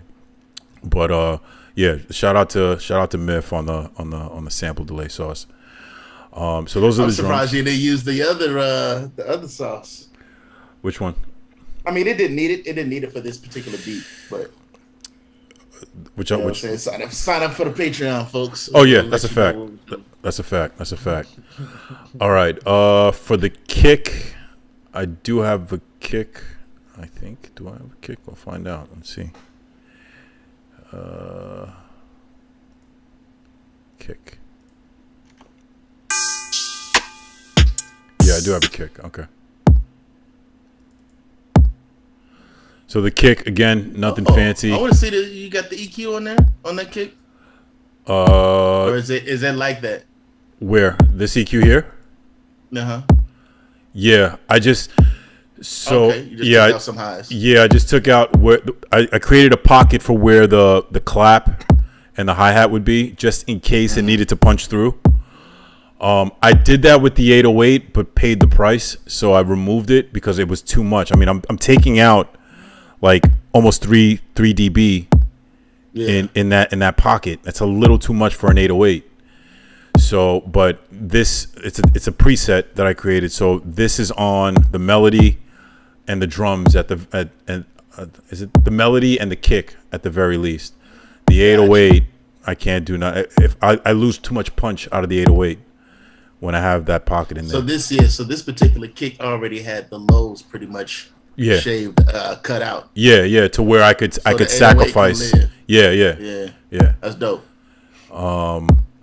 So I got that, and then we got the 808.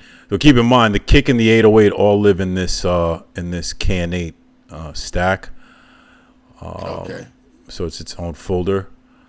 On the 808 strip, I have on every folder, I have this oscillizer, and I'll bless y'all with this. So this oscillizer is mapped. I'll show you what frequency is hidden, and you can enhance it. Correct. So I have the master oscillizer on the mix bus, and then every oscillizer before that is on a folder, and that folder is mapped to the mix bus. So I could literally see, the drums, the melody, the kick in 808, all on the screen to see if everything is in its own pocket. If not, then based on what I see, I can start moving things over and getting everything where they need to be. The only stack that doesn't have it on the folder is the kick in 808, because I wanted to be able to get a side chain view of the kick hitting the 808 and the compressor. 808 individually. All right. Right. That's dope. So let me show you the one on the mix bus with everything, and then you can see. Shoot, hold on one second. Okay, there it is. Oscillizer.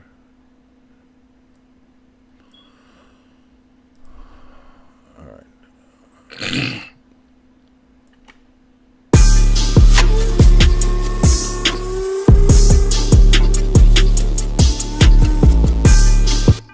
All right. So that's dope. So the red is the 808. The blue is the kick. The purple is the drums. The green, I believe, is the melody. The yellow. What is the yellow? Flute. No, the yellow is the MIDI. I don't even. Oh, yeah, the flute. Your MIDI melody. The flute, yeah, it's the flute. The green is the melody. The purple is the drums. The blue is the kick, and then the red is the 808. Right. So from here, I can see exactly what's in pocket, what's not in pocket. Dope. I can also help you balance too, I would imagine. Like, for example, like if your 808's really like 3 times as high as everything else, it's like I would assume it helps you kind of balance levels wise, even, right? Thank you for segueing me back into the oscillizer for the 808. So the oscillizer for the 808 has the kick and the 808 tied to it. So if I solo the stack, I should see both. Let me just make sure. Just the 808 looks like right there. There's that good. There you go. All right. So this is just the 808 and the kick. So when I'm using the compressor, I can see, is the 808 just ridiculously, peaking versus the kick, Right. And I can kind of tweak everything to get everything leveled out. This thing here, I don't know how I fell on it. Oh, now I remember. I was looking for, at the time I was learning Alchemy's Wave Shaper, and I wanted something that could show me the waveform that I was creating. I couldn't find anything free, and then I found this video on YouTube for this thing, and they wanted $50. But then when I looked at the review and what it did, I was like, you know what? Let me cop it. And it's probably the best money I've ever spent. I had planned on getting something free, but Flex. listen, man, it looks beautiful, right? I can flex in 3D. You know what I mean? I can flex in 3D. You know what I mean? This is what he had in the holster, folks. No, but from a I told utility, you that he always has a flex in the holster. but from a utility standpoint, my favorite part of this, and this goes back to what I was talking about with the 808s and sound selection and not knowing, you know, with the drum kits that we buy these days, everything's already processed. There's not much you need to do. But if you just want that little extra slap, you need to know what frequencies to do it in, right? So, and I just to let you know exactly what frequency is hitting. Exactly. You So can boost. So I just realized the other day that there is a water function.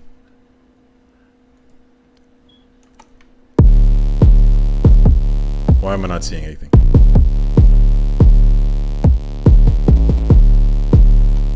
Am I not on the 808 with the bumba? You might be on the kick. No, it says 808 at the top. Oh, I'm still frozen. But isn't it? No, I'm frozen. I hit the freeze button.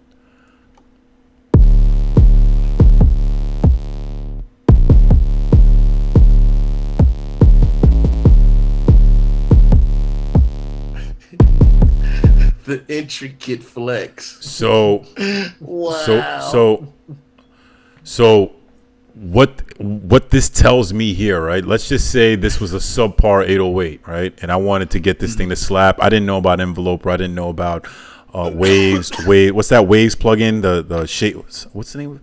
I used to use it too. Fuck, I forgot the name of it. It allows you to shape the wave and make like boost the attack and boost the release. Oh man. Wave shaper? Nah. Tech. You might know what it's called. Oh man, it's gonna kill me not I'm trying knowing. to remember it right myself. It had two. R base? No. Shapeshifter, but I don't know if it's shapeshifter. Nah. But let's use R base for example. Well, R base is only gonna boost the low end, right? But well, you could actually Or use whatever R-Bass. frequency you choose. Yeah. You can use R bass as with the you can even bust a kick into it. And let's just say all we had was an EQ, right? So I want to boost certain frequencies. I know by default the frequencies that need to be boosted. But with this water view, right, I can see right here that at 36.11 hertz, there's a little bit of knock there. And if I really wanted to, I could crank that. I could crank that up a 0.5 dB here or there. I got another pocket right here, 109 hertz. Room for the master. What was that? You want to leave room for your mastering though. What do you mean? If you bring it up a little too hard when you master it, that's what it's going to start. I said 0.5 dB. That's nothing. 0.5 dB with a Q of what, 3? That's nothing at all. It's a subtle boost. We're not talking. You can always adjust the level if you need to. Yeah, we're not talking about something obnoxious. We're talking about very subtle boosts here and there. Right here is another pocket at 107.8 hertz. Right. So the water view literally shows me in that waveform where the ignorant parts are. Yeah. You know what I'm saying? And of course you get it in 3D. But yeah. Wow. You know what I mean? You get it in 3D. Guy. You know what I mean? You get it in 3D. We're not playing over here at Logic Pro Global. We're not playing. I challenge any FL user to come see me and flex their template. I laugh at you. I laugh. Oh yeah, no, you definitely template wise, you definitely got that on lock. You know what I mean? For sure. But I don't know anybody that's even remotely close. And it's not just flex. It actually serves a purpose. It's all functionality. Right. It's all workflow at the end of the day. So the 808, if it ever opens, there we go. The 808 again. I did the pattern in the step sequencer. I got all of the sources from Alchemy up here at the top. So if I want to switch from one 808 to the other, I can just do it from here instead of creating two separate track lanes. Oh, that's dope. And then recreating everything. And And then at the bottom, I put a pan automation as well. So if I want to pan a couple of rolls left and right or whatever, it's all accessible. I think in one of the, in this one, for the first time, I actually used the start offset function. And what it does, it's kind of like a triplet. It forces a triplet note, because right now I have the pattern. It's a 1/8 pattern, right? I tried other pattern. I tried the 16th, but what happens is I have less of a grid to work with, and with the way the patterns are formed with the 808, you need a good amount of region to do your work. So the 8 was the best one. But with the 8, you can't do triplets. I mean, even if you do the rolls will just be in your standard form. It won't be in a triplet. So I needed this node. Let me see if I can get it there.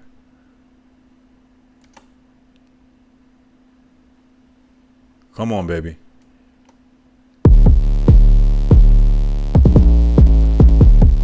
So you heard that doom doom. Right, yeah. Right. So yeah, you gave the the illusion of the triplet. Correct. So the offset allows me to take that note, that full 1/8 note that you would normally have in the piano roll, and move it forward just to get that kind of triplet effect, to get it to bounce into the next 808.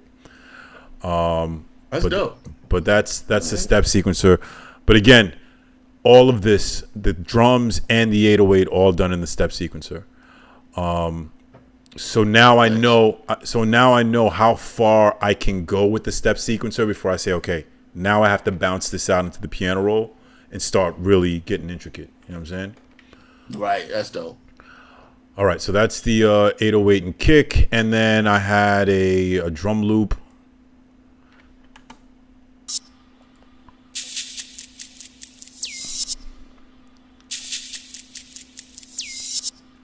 Okay. Which I like the selection, but I don't know if you can hear how crispy it is. And when I took some of the highs out, it just didn't slap the same, so I ended up leaving it. So I just got to be mindful when sound selection. I got to be mindful when I select these sounds, loops or whatever, that not that it's not quality, it's just too crispy that it fits. Because once I had it and it was already in the composition and I heard it, I was loving it. But then when I heard the clipping in my headphones after I bounced it out, I was like, you know what? I'm already stuck on it. I'm not letting it go. So fuck it. I'm just gonna deal with it. I have to bring the whole composition down. So that mixed with 300's clippy melody, the whole project had to come down like a dB and a half just to avoid all the clipping. You know what I'm saying? And I think that's it. I think that's the whole composition. Oh no. The 808. So I am officially the poster boy for Alchemy's Wave Shaper. All right. Oh yeah. The 808 is a Spinzy 808 from Superstar O's Perfect Match drum kit. But the grit is coming from the Wave Shaper. Now you can tell that I'm a novice wave shaperist because this ain't even a real wave, right? This ain't even a real shape, right? I just started moving it around to get a sound, and I got the sound I wanted. Hey, you got the sound. Exactly. I got the sound I wanted. So but you used it properly. It's still a wave shape, though. Yeah, no, it's still a wave shape, yeah. But I got to play around with these knobs, you know what I'm saying? And I kind of understand what they do. Not 100%, but I'm gonna be playing around a lot more with it. Before I started doing that, I ended up getting the sublabs, but I don't know. I may not even need the sublabs because this actually works. But I got a question for y'all. Maybe y'all know the answer. I know the bit? Oh, did you know there's a bit crusher in here, right? Within Alchemy. Yes, sir. There is a bit crusher in here. What do you guys know about tube and merchant? Like, are these used for distortion in 808s? Mechanical. Okay, One of them's yeah. just tube drive. Yeah, that would Yeah. work for 808.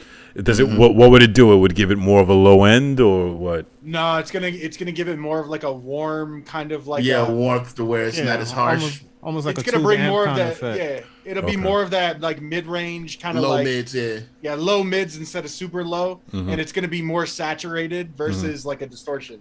Well, try Okay. try it. You know what I'm saying? I know we know you look at waveforms. You know what I'm saying? But you Yeah. can listen to it too. You know what I'm saying? Biff got jokes. I missed on one tonight. He ready? You want to flex? I can literally look at a waveform and know how it fits in the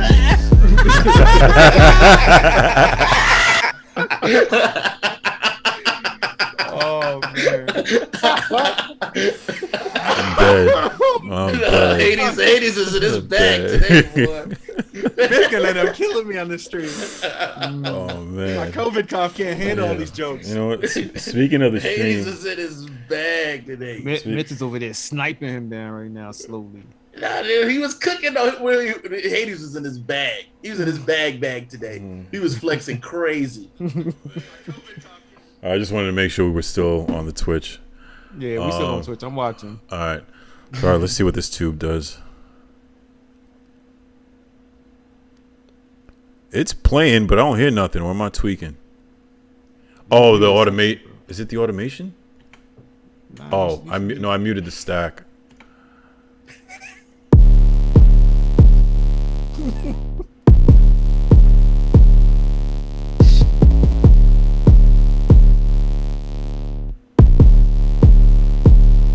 I like it.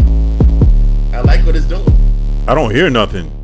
Nah, you didn't hear that? It just made it a little warmer, right in the Yeah, in the it made it mid a little- in the mid range, mid You- low range. y'all- Rounded up the sound and made it fat. You guys Yeah. can hear the tube effect kicking in.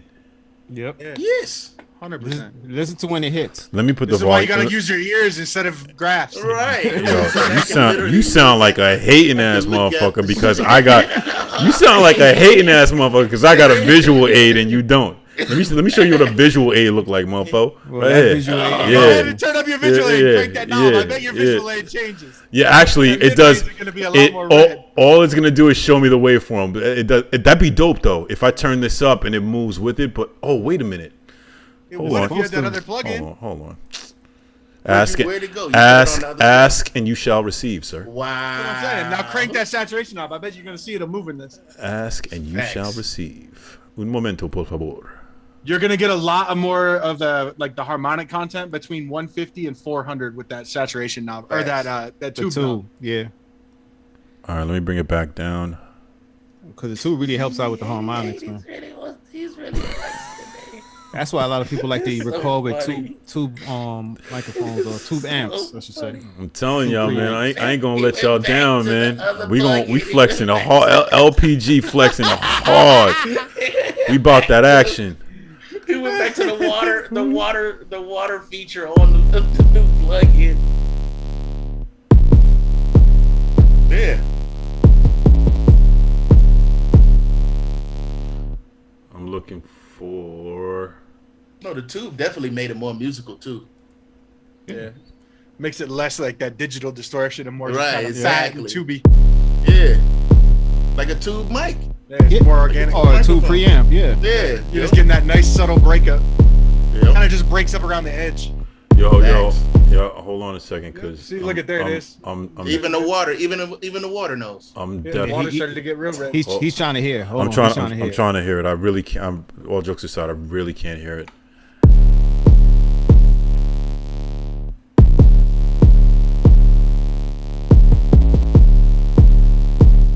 High mids. Listen to the high mids. You'll hear it in the breakup of the distortion.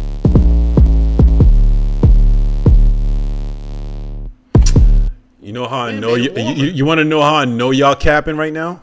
I'm gonna tell you how I know y'all capping. The plugin wasn't Oh, the even distortion's on. not on. It wasn't even on. Y'all making me look like I'm crazy out here in these streets, and the damn thing wasn't you even looking at on. water. You looking at water. Even though. before, Bro, even you was before. clicking mad stuff. How you Yeah, didn't just it's turn it off? it's not on. It was never on. It's right here. I'm looking right at it. Okay, so then turn it on and turn Now- up the tube. Let's see now- what it does.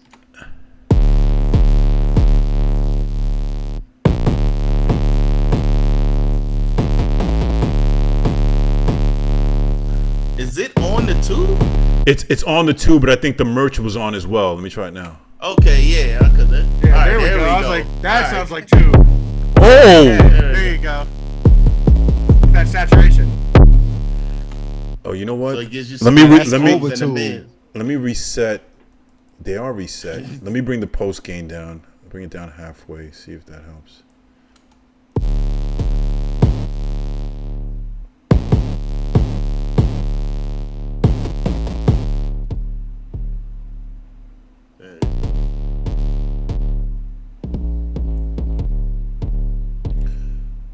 Okay, yeah. See, now we're cooking with grease.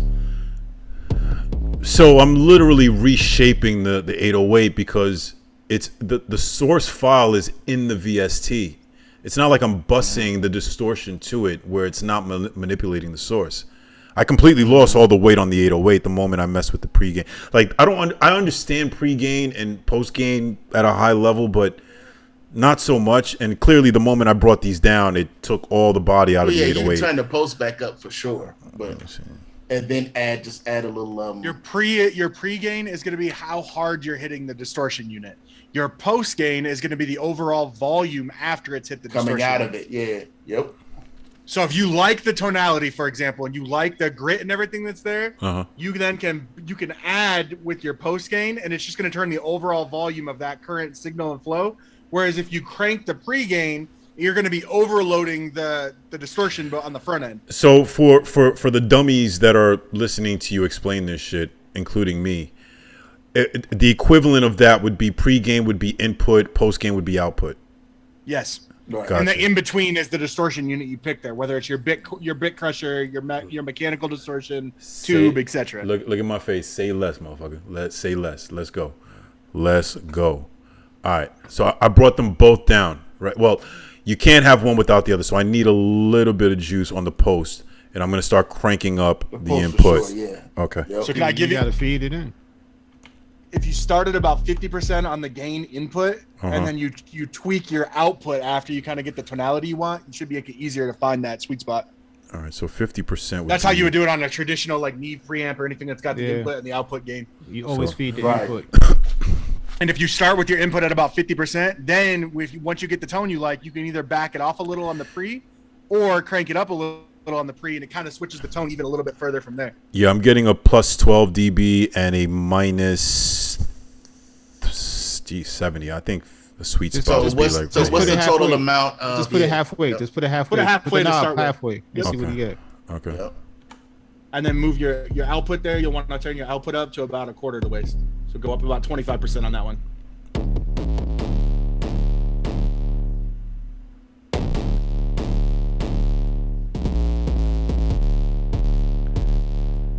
So this is the signal without the tube, and then now with the tube. I don't know. I'm not getting a sense of warmth from the tube. What about the but where's the Oh, turn your gain? Your you want me to gain? let me turn the wave shaper off. Yeah. All right, so this is without the wave shaper.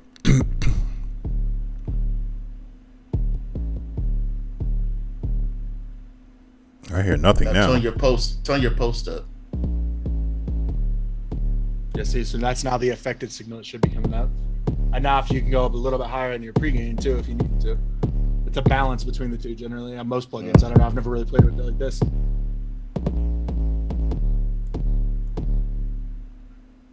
I'll be 100% transparent. That is the shittiest tube saturation I've ever heard. Yeah. In my life, though. Yeah, it's not. This is very. It's- Yeah, very that's all it faint. is. Not, you better you now personally, you might want to go over to those fat effects, my boy. Oh, trust me, I've used it. Go to the fat effects. I've used it. You know what I'm saying? I don't know. Be real. The only Real reason special the only reason why I don't use Fat Effects is because I already have this monster on a strip with the wave shaper. If I need distortion, I can get it from that, right? I don't really want to put another plugin on there No, but they unnecessarily. have tube or whatever. You know what I'm saying? They have the tube. They have what you're trying to do inside here with the So tube and you're saying the everything. tube on there is better? Absolutely. Okay, that's a bold statement, but let's find out. I use the Anatares tube myself, but I think it's the most natural, warm sounding tube that you can get. But Facts. that Anatari is warm and it has like the little tube and you can crank up the saturation and stuff on it. Yeah, because isn't a model like up to the Avalon? Well, Yeah, Saturn. well, Saturn is another one that has a really good distortion and kind of like over. No, Hades, stop. Now you're flexing for no reason. Hades. So He already had. Yo, Mitch, I was waiting for you to see that, man. I was waiting for you to see that. Selected, and he said, "No, let me flex and go to the plugin search." So they updated it. They have a new update where now, all right. So this is so this is the whole list, right? And y'all remember how it works. You just type in what you want. This is mad disrespect. You type in what you want, right? So let's say Fat Effects, right? Can't spell Fat Effects, right? And then boom, there it is, and it'll load it up, right? Right? Yo, boom. He's really boom. flexing. It's in there, right? Already there. It's in there. Yes. All right, bet. All right, but It's in there. peep the flyness. Peep the flyness, though. Let me get this out of here right quick. Keep the flyness. Right? All right. Yo. Now, what you can do. So let's just say, what do we want to do right now? We want to add saturation or distortion or whatever, right? Or tube. So, we was going okay. with tube or whatever. But does that fall under the category of distortion? Distortion. Okay. Distortion, yeah. Or saturation is usually what they call it, but it's They probably have distortion. they have a browsing function by category. And what it does, if I go to distortion, come on, distortion. It gives me every plugin. It gives me all of the plugins that I have on my system that deal with distortion. So Saturn 2, got dirt and everything. That's driver, dirt, one knob driver, everything. Hey, don't sleep on that Saturn though. That Saturn's lit. Saturn is the truth. Wait, what? Saturn? Saturn, their saturation, that Saturn 2, that shit's hard. I have Saturn on my. When they offered let's it. look at it. I got. You've never seen this, man? I don't know. Let me see. I gotta see how. You gotta have seen this. I've Mitch, I've if you got seen. Fab I've Filter, seen. you Okay, it. no, I've seen it. I haven't seen it in action. I haven't seen it like people molded. I haven't seen it in This action. shit's I've seen. I have it. Especially on my. with bass guitar. I have it on my mix bus. Oh, okay, let me flex. see. The Segway flex. Okay. So let me play that.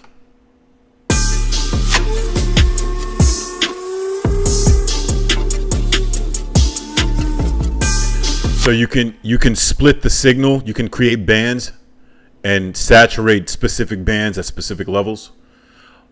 Adjust the tone and all that stuff, the drive and everything like that. I like that. I like the concept. Think about it like the multipressor that's in Logic Myth, the one that you already use a lot on the projects you sent me. But like, if for each of those, if each of those bands you added, you could individually customize the amount of saturation and the type. So like, if you wanted the tube distortion on the top end, so it warmed up the top end so it's not so brittle, you could do that. Yeah. And then you could go for like a more tight, punchy low end on the low end or vice versa. And you can draw in, see where he has that little split line there? You can put as many of those in there as you need. In each of those channels, you can control. Oh, that's great. You can do some cool stuff on vocals with this too. If y'all ever get into like some cool vocal techniques, I can show you some cool shit with Fab Filter. Oh yeah, I'm gonna take you up on that too, because I'm gonna need those vocal techniques as well.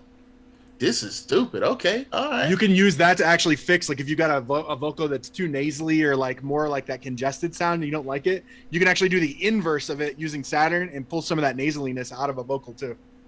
Nice, and you just pull that rec frequency out. That's right. Dope. You basically are just you're overdriving the frequencies that sound nice in the vocal you have, and then cutting what doesn't. So now Myth is more inclined to tap in with me to get the Fab Filter stuff loaded on his Absolutely. Now. Yeah, no, absolutely. I was going to do it anyway. About once a year, they run a freebie on that Saturn plugin through Fab Filter. That's how I got it. But it's like once or twice a year, they'll do like a thing where it's like, hey, this week only, if you download it, it's free. Oh, okay. That's what's up. Yeah, once or twice a year, I see my guy on the back of the truck, and he be taking care of me. But that's neither here nor there. All right. So now go to output. Go to output on the lower right. Have that all the way up. All the way up. Yeah. Yep. Maybe I should put the. You can keep it. You can keep soft limit in there, or you can turn that off. Should I? I was just about to say that I should put the volume down on the 808. Yeah, 'cause actually, let me Well, turn yeah, my well, volume and turn down off over my compressor. headphones. No, turn off completely, compressor and bass enhancer. You'll be fine. before you try to damage my hearing. You know what I mean? Turn my volume down. Why do I have two I channel? can literally EQs? look at the graph and tell how it's going to sound.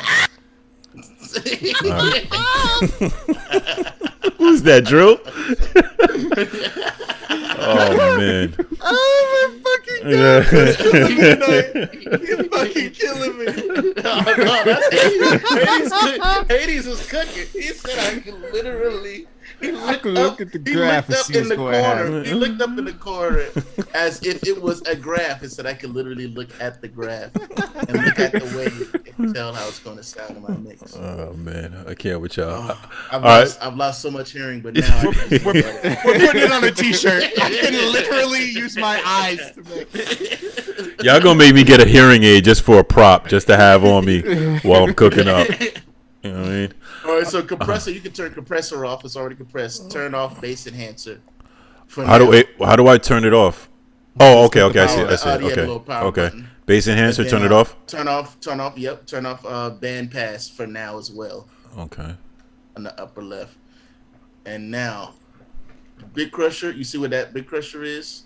Yeah. It says Big Crusher on the first one. Yeah. Yeah. Click that. And then go to 2. Okay. Do you want me to turn off Now soft play it. saturation in various drive? No, not yet, because Oh. usually those presets are pretty much dope. Okay. So you could play it. Playing in the ad as you go. Mm-hmm.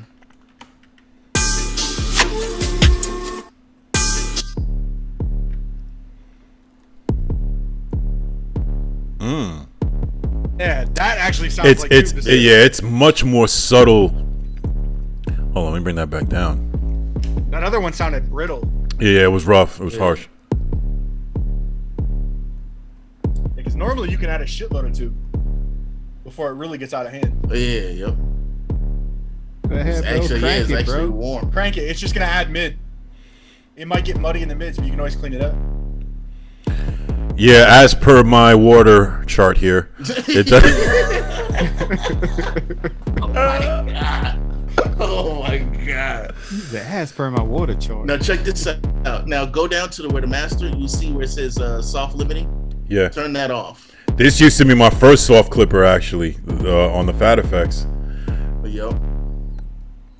All right, now go to band pass, upper left, yep, and turn that on. There you go. Now it's giving you some more Now rounded low end sound too. more thick, yeah. Yeah. It's getting thicker. Now we haven't even got into the other things that we can do. Flex. But, you know what I'm saying? No, that's you flex. I can literally look at this plugin and tell how it's gonna sound. All right. Hit it with a little razzle. Little razzle dazzle. You know what I'm saying? Listen, I can look at this plug-in. Literally let you know how it's gonna sound. Now, and this is it hitting that -15. So you got all the headroom in the world to Yeah, you could crank it. Yeah, you crank Yeah. that bitch.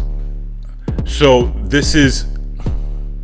Hold on. So that sounds good to me. You don't even gotta do nothing else. Actually, add back all the instruments and hear it sounds everything together. Yeah, see if it sounds like in the mix. Yeah, just bring the level up, shoot, boom. Balance it out.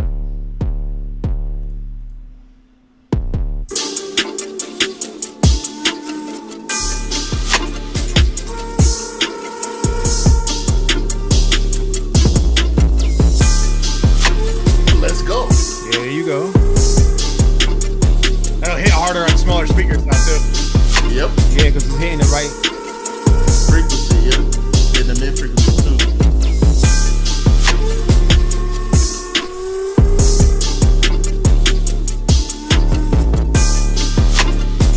Now if you want to go stupid, yeah, I want to go stupid. Go to the reject mix on the band pad. Up in the upper left.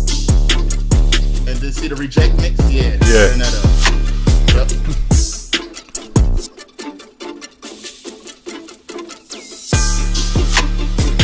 And then if you want to go dummy, turn the bass enhancer on. That's the wrong Damn. solo. Now you can tune it, but see where it says tune? Tune Yeah. the frequency. Turn it down to the frequency to where you want the rumble at. So you can go down, 33 point whatever is where you were last time. Remember when you looked at your little waterfall thing? It's like 33.17 or some When shit. you literally looked at it, you can tell how it sounds.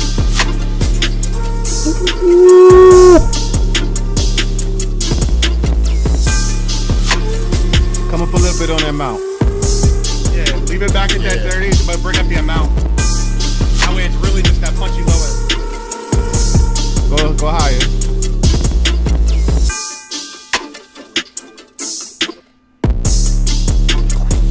Right there.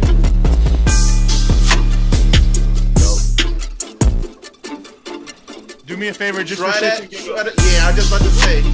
Say that. Just move the tune up to like 55 or 60. Exactly. You took Nah, the word he- right out of my mouth. He's saving first, man. Template man. I present to you Template man. All right, so go to that tune. Yeah, Bring up the tune now. Bring up that tune to like between 55 and 60.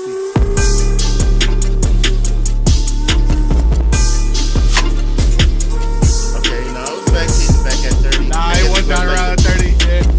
Yeah, Got a lot of so 30, really low end. It really hits at like 35 is hard. Nah, 35 is clean. 35 Yeah, is clean, 35 33 is is too bad. low.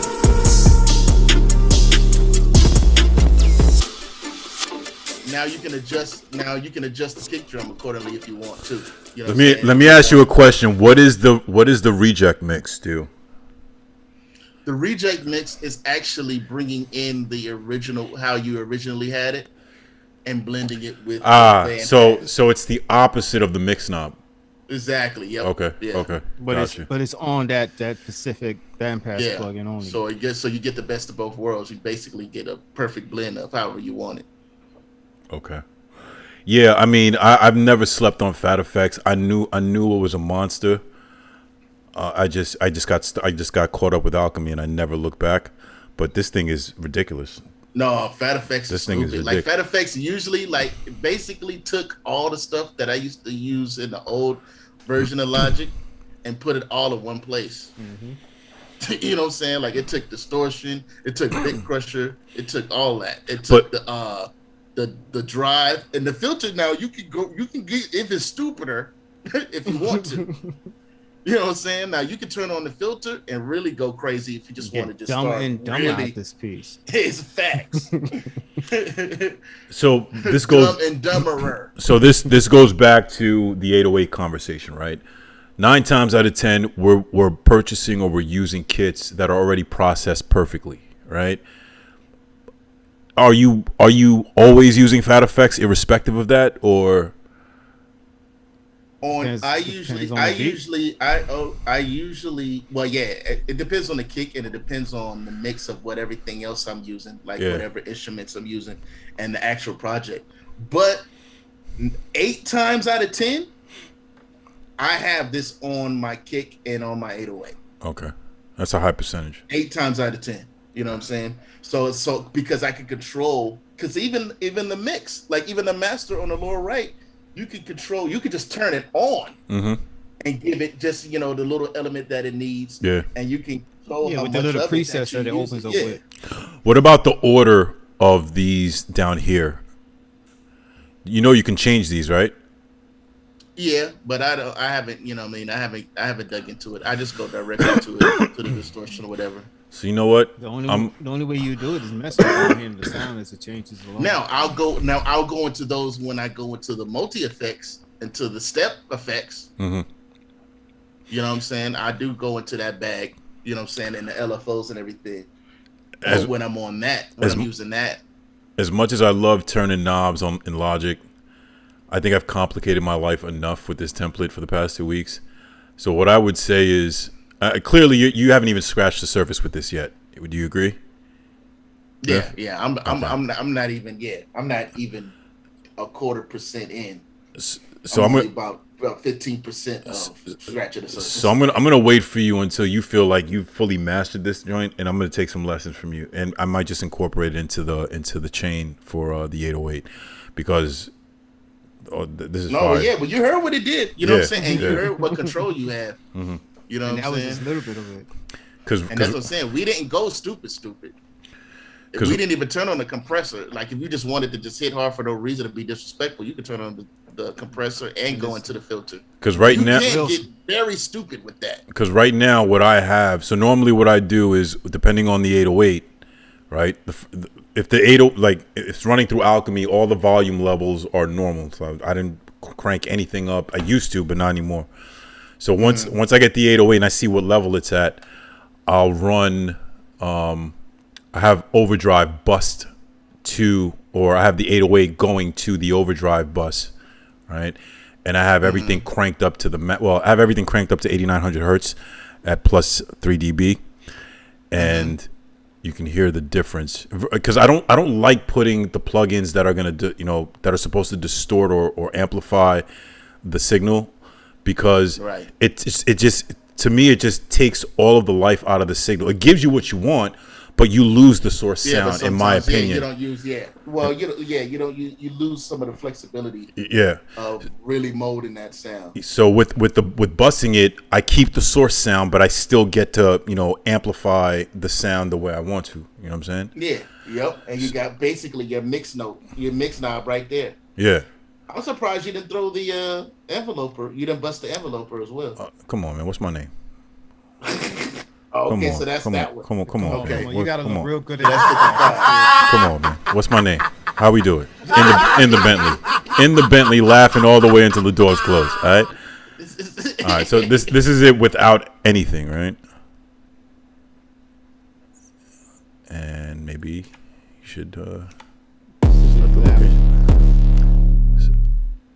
But that's with the fat effects. That's just the wave. I think the wave shape. Oh, the fat effect's still on.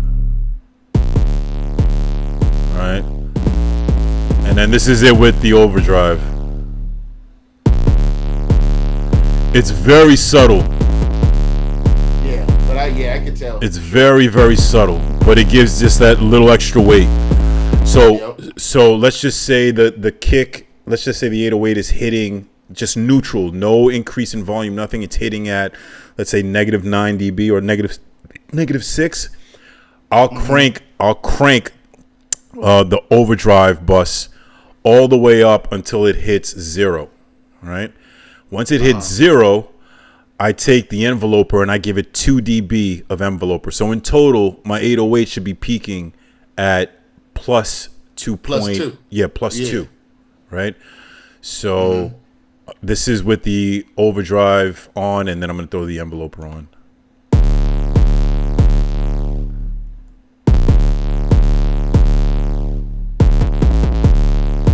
It's with it off. It's with it on.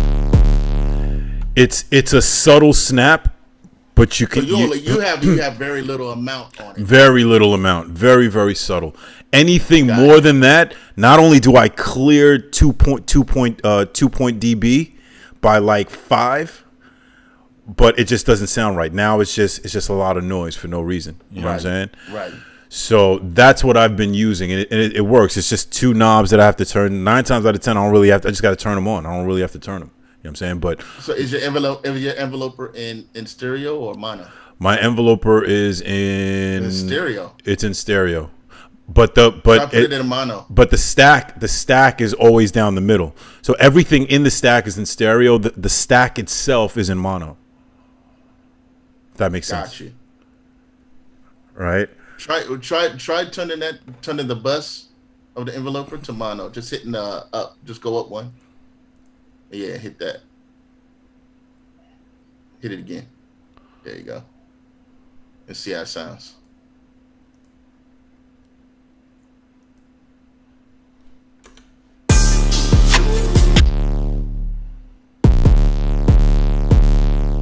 Kinda like it. Throw the fat effects on.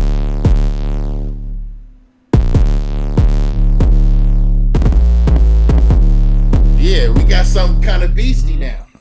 We got some very beastie, ladies and gentlemen. That's just beefy. Dude, we got some very. That's all we always Let's hear it with the vinyl. rest. Yeah.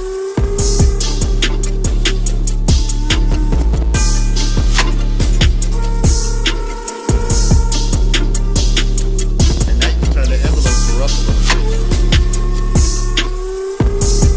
The mix of the envelope. What was that? So now you can turn the mix of the enveloper, the bus of the enveloper up a little bit. Let's see.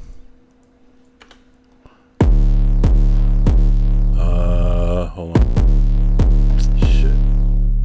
55. You know what's funny? I don't see this thing here. Hold on. Something's tweaking.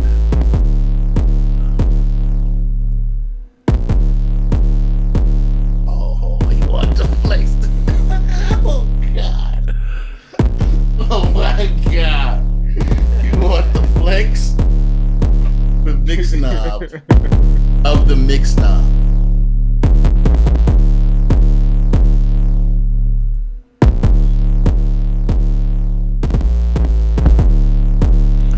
Yeah, it's Dope. slapping.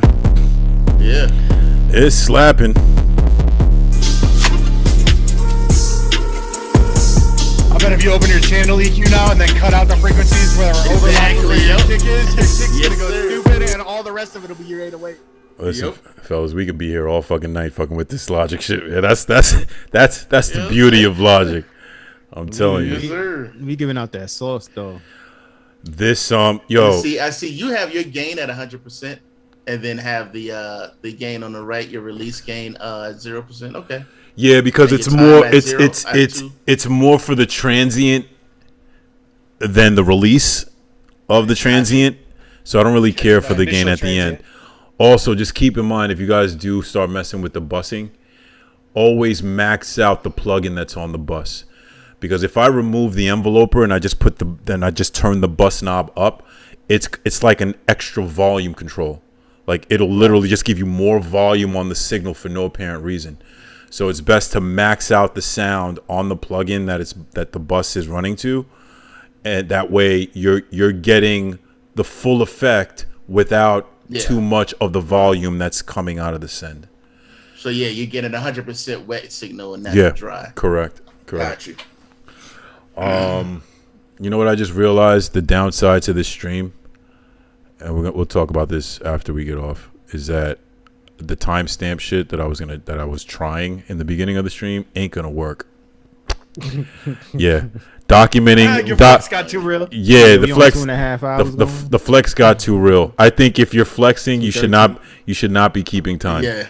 It's not. Yeah, your flex Yeah, already took naturally like flex. 45 minutes, man. He should not he be. flexed for an hour. He flexed for should. an hour, and he Hold set up. it up. And he set it up 15 minutes before that. You didn't let me finish. 45 minutes and counting. Nah, we It ain't good. over yet. We good. We good. Ain't no more flexing. I Nah, got. oh no, it's more flexing. Nah, ain't no. You got Hey, all. we were you busting got, your balls about that plugin, but I'm dead ass. I'll use that plugin for other shit, just to like balance out like across. for what? that The, plugin what? is hard. For what? That For what? plugin- The Flex that- mixes? hold that up. plugin is good for mastering for, and mixing. for what? The enveloper? No, the the oscillator. water. The oscillator Oscillator. thing. Oh, Yeah, that thing oh, was oh. nuts. Yo, Ostracizer, how you say it. y'all already, Here we go. y'all already know. Mi casa es su casa. I got y'all. Just tap in with me. You already know. Like complex and dense mixes, especially with like full band arrangements, that shit be clutch. Oh, dope, super dope. Yeah, it comes dope. in. I mean, it came through. You know what I'm saying? It came through. We got the gist of it. Yes, sir. Let's go. Logic Pro Global. We here. We ain't going nowhere. indeed. Yo, y'all other dogs got problems. Y'all got problems. Y'all just don't know the half, man. We in it to win it. Forget all that. You know what I mean? Big problems. Yes, sir. But yeah, man, that was the project. I thought I was gonna cook up, but this worked out better because, to be honest with you, I wasn't in much of a cook up mood to begin with. But yeah, man, this is Logic Pro Global. Another fantastic stream comes to an end. Anything y'all wanna throw in? y'all want to talk about before we? Oh, by the way, the gold knob, the gold slider. In case y'all were wondering, It's a flex. Here goes the flex. I know it's going. I know it's coming. the Here gold, goes the flex. the gold slider is the send. So if you want, it's hard to get precise with a small knob like this when you want to dial in a specific value, unless you double click it and type it in. Nah, So- actually, if you hold down the control on your keyboard while you're going up, it helps you out. It's either the control or the Option. option. It's one of the two. It helps. Option It helps. control will zero value it out. What? Wait, option does what exactly? Hold option while you click and drag, and it makes Yeah. it move in micro movements Mhm. instead of like a big chunk movement at a time on that dial. Mm-hmm. It I'm basically old. makes the If it's not options, try control. Take K with the last minute. Oh, you know what? There you go. They changed this. This must have been on the most recent update, because before you didn't have to hold any button. You just click it and move it up and down. Well, now no, it's you doing. can't. No, you can click and move it, but if you hold but the if you other hold button, on, it moves smaller yeah. increments. I'm gonna correct both of y'all. Hold on one second. On the latest update. Okay. All right. Good. I don't think it was the latest update, but it definitely changed. So let me see if I do it now, because I was wondering. So now I do it. No. Oh no. The wheel wasn't working. So I used to be able to roll the wheel and the wheel would move it. But let me see if it does it when I Well, hold. that's that Logic 9 swag. So I'm not tripping, No, you're right? not crazy. It did. That used to be Okay. there. Logic Okay. 9 used to be able to scroll the little wheel on your mouse, Okay. and it would move that. You used to be able to option click the fader and move that with the scrolly ball too, but it didn't work on the new version. Yeah, it's not. Yeah, so you're not crazy. Yeah, it's not working. Or you click and hold, and then hold down. Hold option. Yeah, I'm Yeah, doing that. It's not working for any not of the working? three. No, but you used to be able to do it without holding down any button, and they took that away. Well, it works So- in the piano roll too, where it's like if you want you want all your velocities to be the same, or you want to control. Or you No, want a specific the slider in the piano roll doesn't work like that either. You literally have to put the mouse on it No, not to the move slider. it. The option click, the option drag. I don't even have the slider on my mouse. I got the Apple joint. I'm not even. That's why I use the gesture. Use the gesture for me. I'm not even sure if I follow Like a you, touchpad. Myth. Let me show me I'll what you're show you. talking. Hold on. So let me No, I'm pulling it up on my flex screen. my project. No, I'm still flexing. Oh no, Hold like on. yeah, I'm now still- go I'm still into flexing. go into the piano roll, right? Right still now, flexing. just click in everything. Play something live. Play something live at different velocities.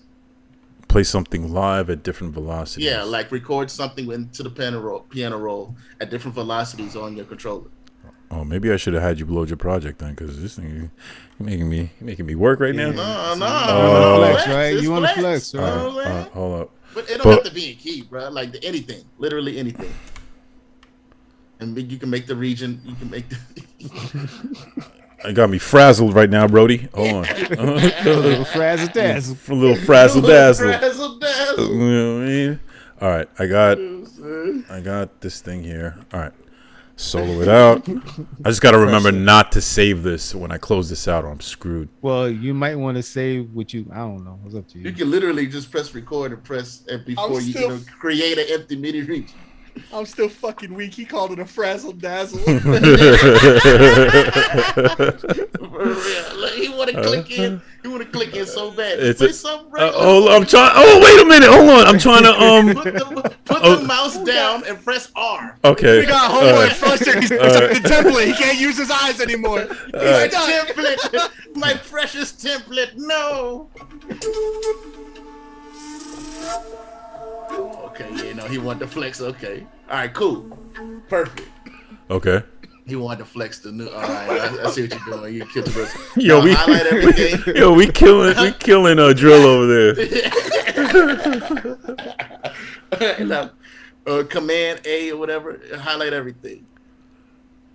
So select one of the notes first, man.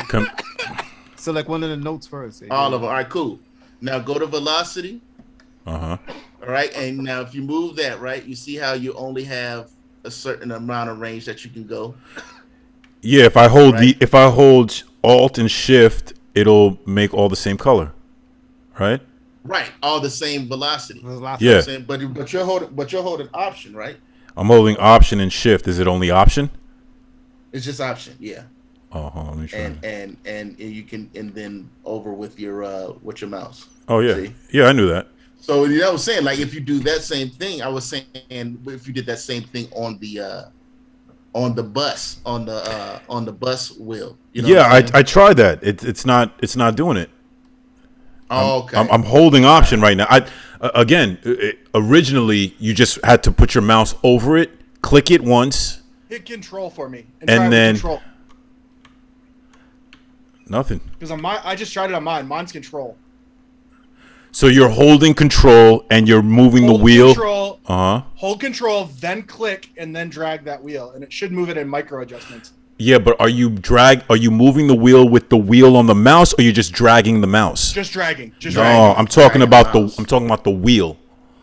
So He's basically flexing the fact that he has a wheel let me Now, on wheel his is not- on his mouse. But the wheel got a flat because it's not working, so he can't On flex the that max, right yeah, now. because So my mouse doesn't have a wheel. So want flex top. for example, with this knob here, I'm moving it, but I'm moving it with the wheel on the mouse, not by dragging it back and forth. And that was the same functionality it had for the bus, but apparently they removed it. About to look. Got you. I'm curious now. So if you did it with the two fingers, would it work? Because that's like the equivalent of the. Let me try it. That'd be. Nah, he don't have an Apple. Nah. You don't have an Apple mouse. Okay. He has a Windows mouse. I have a Windows mouse too. Yo, why don't you scream? Why don't you scream it out to the world that I got a Windows mouse, Yeah. man? No. We trying That's to get. what I was getting at. You know, We trying to get this Apple sponsorship. They don't need to know that I got. You know, you see, these Well, ain't. we need. That's why we need the sponsorship. It's bad. It's bad enough. I got Behringers on. I should have the Apple headphones on. Apple. We can. That's why we need the sponsorship. They need to provide I it. got this now. I just need You know what I need your The iPhone? iPhone 14 early. You know what I'm saying? Yeah, man. So, yo, the time flies when you're having fun, man. And it's just. Oh man, I got a session I gotta be at in 15 minutes. Oh damn, kid. Damn. All right. With that being said, man, great stream tonight. I got a lot of editing to do for the clips. We got the clips, y'all. We're gonna start pushing those up periodically. So keep a lookout on YouTube and on Twitch. You got any questions? YouTube as well. Go ahead and comment below. Who do you think won Flex Talk today? That's a fact. That's a fact. You know what I'm saying?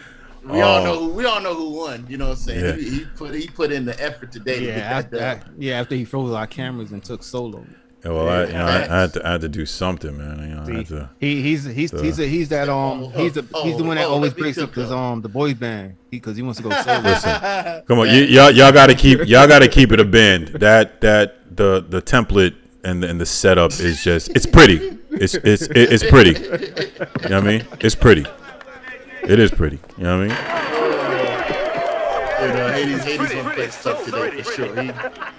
Oh wow, he's still flexing. Okay. I'm saying, man, we going Sizzler with Logic, bro. All right, Myth. I know you. We going Sizzler, Brody. We going Sizzler. That's hilarious. But great stream tonight, fellas. As always, we keep outdoing ourselves. On behalf of myself, J Myth, Drill Bit, Tech, I want to thank y'all for joining the stream. Don't forget, any questions, concerns, comments, leave them in either platform, Twitch or YouTube.